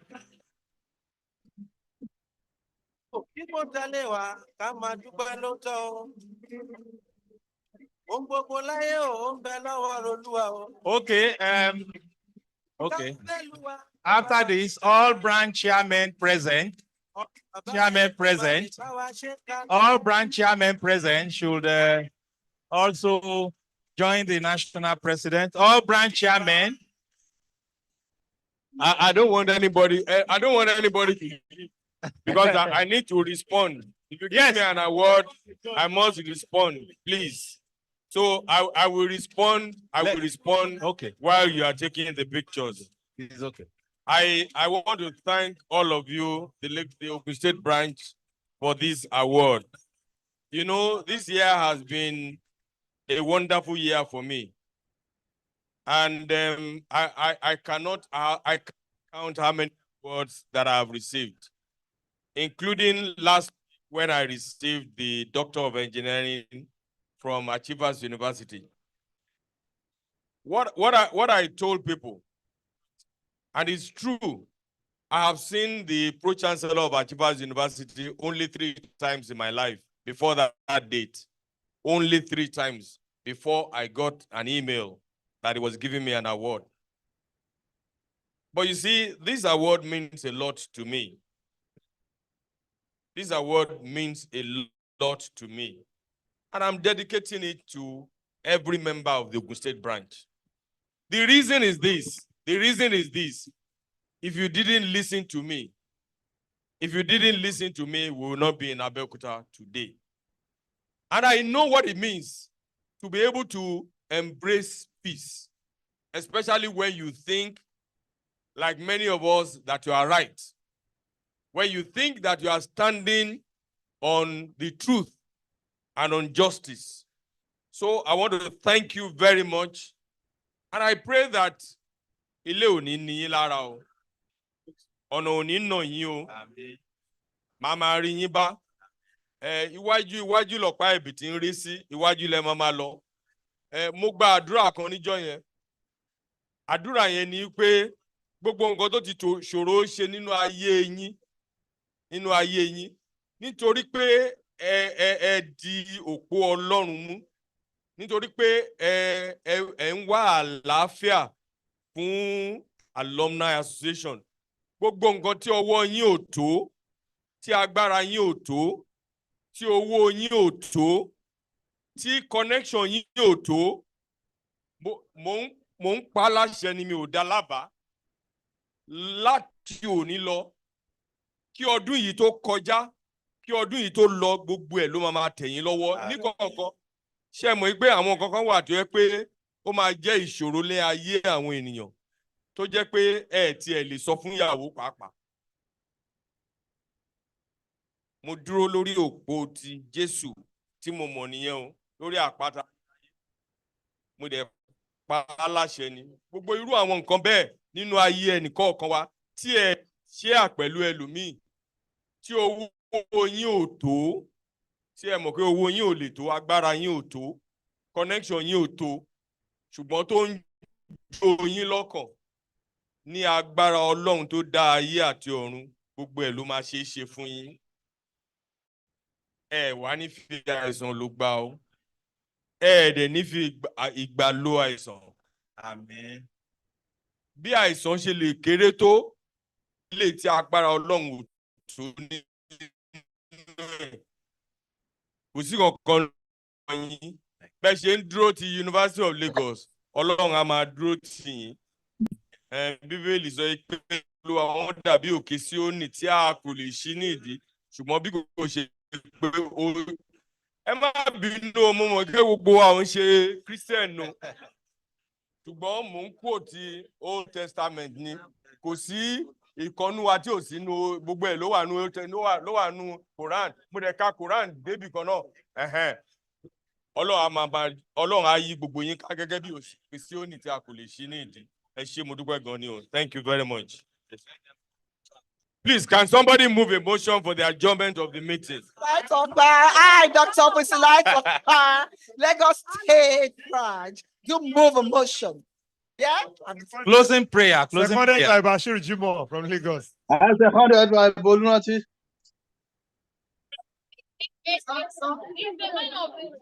Anyway, just yes.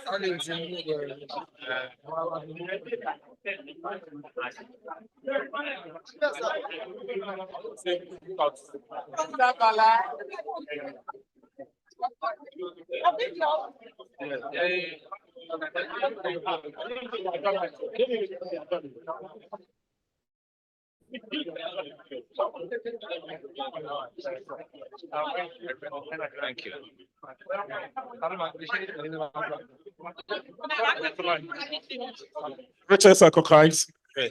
Let's be respectively informed that the Ogun State branch, immediately after this section, shall be hosting all delegates from various parts of the country. This was strategically done to show the hospitality of the Ogun State branch. We shall be having the presidential night now, and we are prepared for all of us so that we can dine and wine tonight. We have enough to be eating, we have enough to be drank.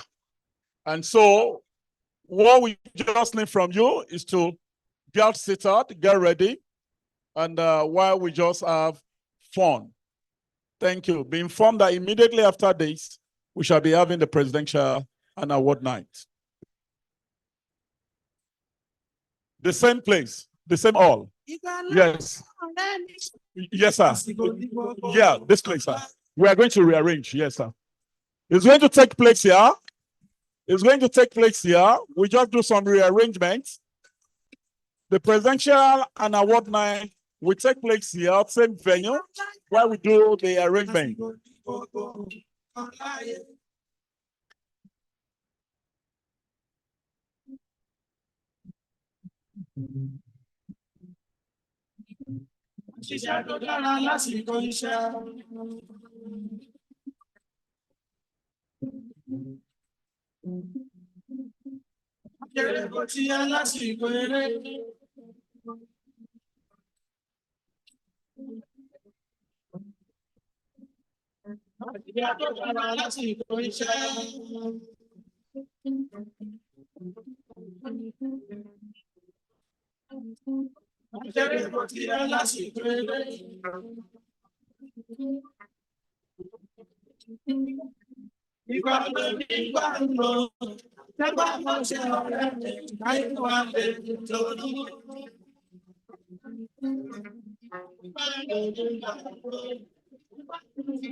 Abeokuta, OLUMO Abeokuta,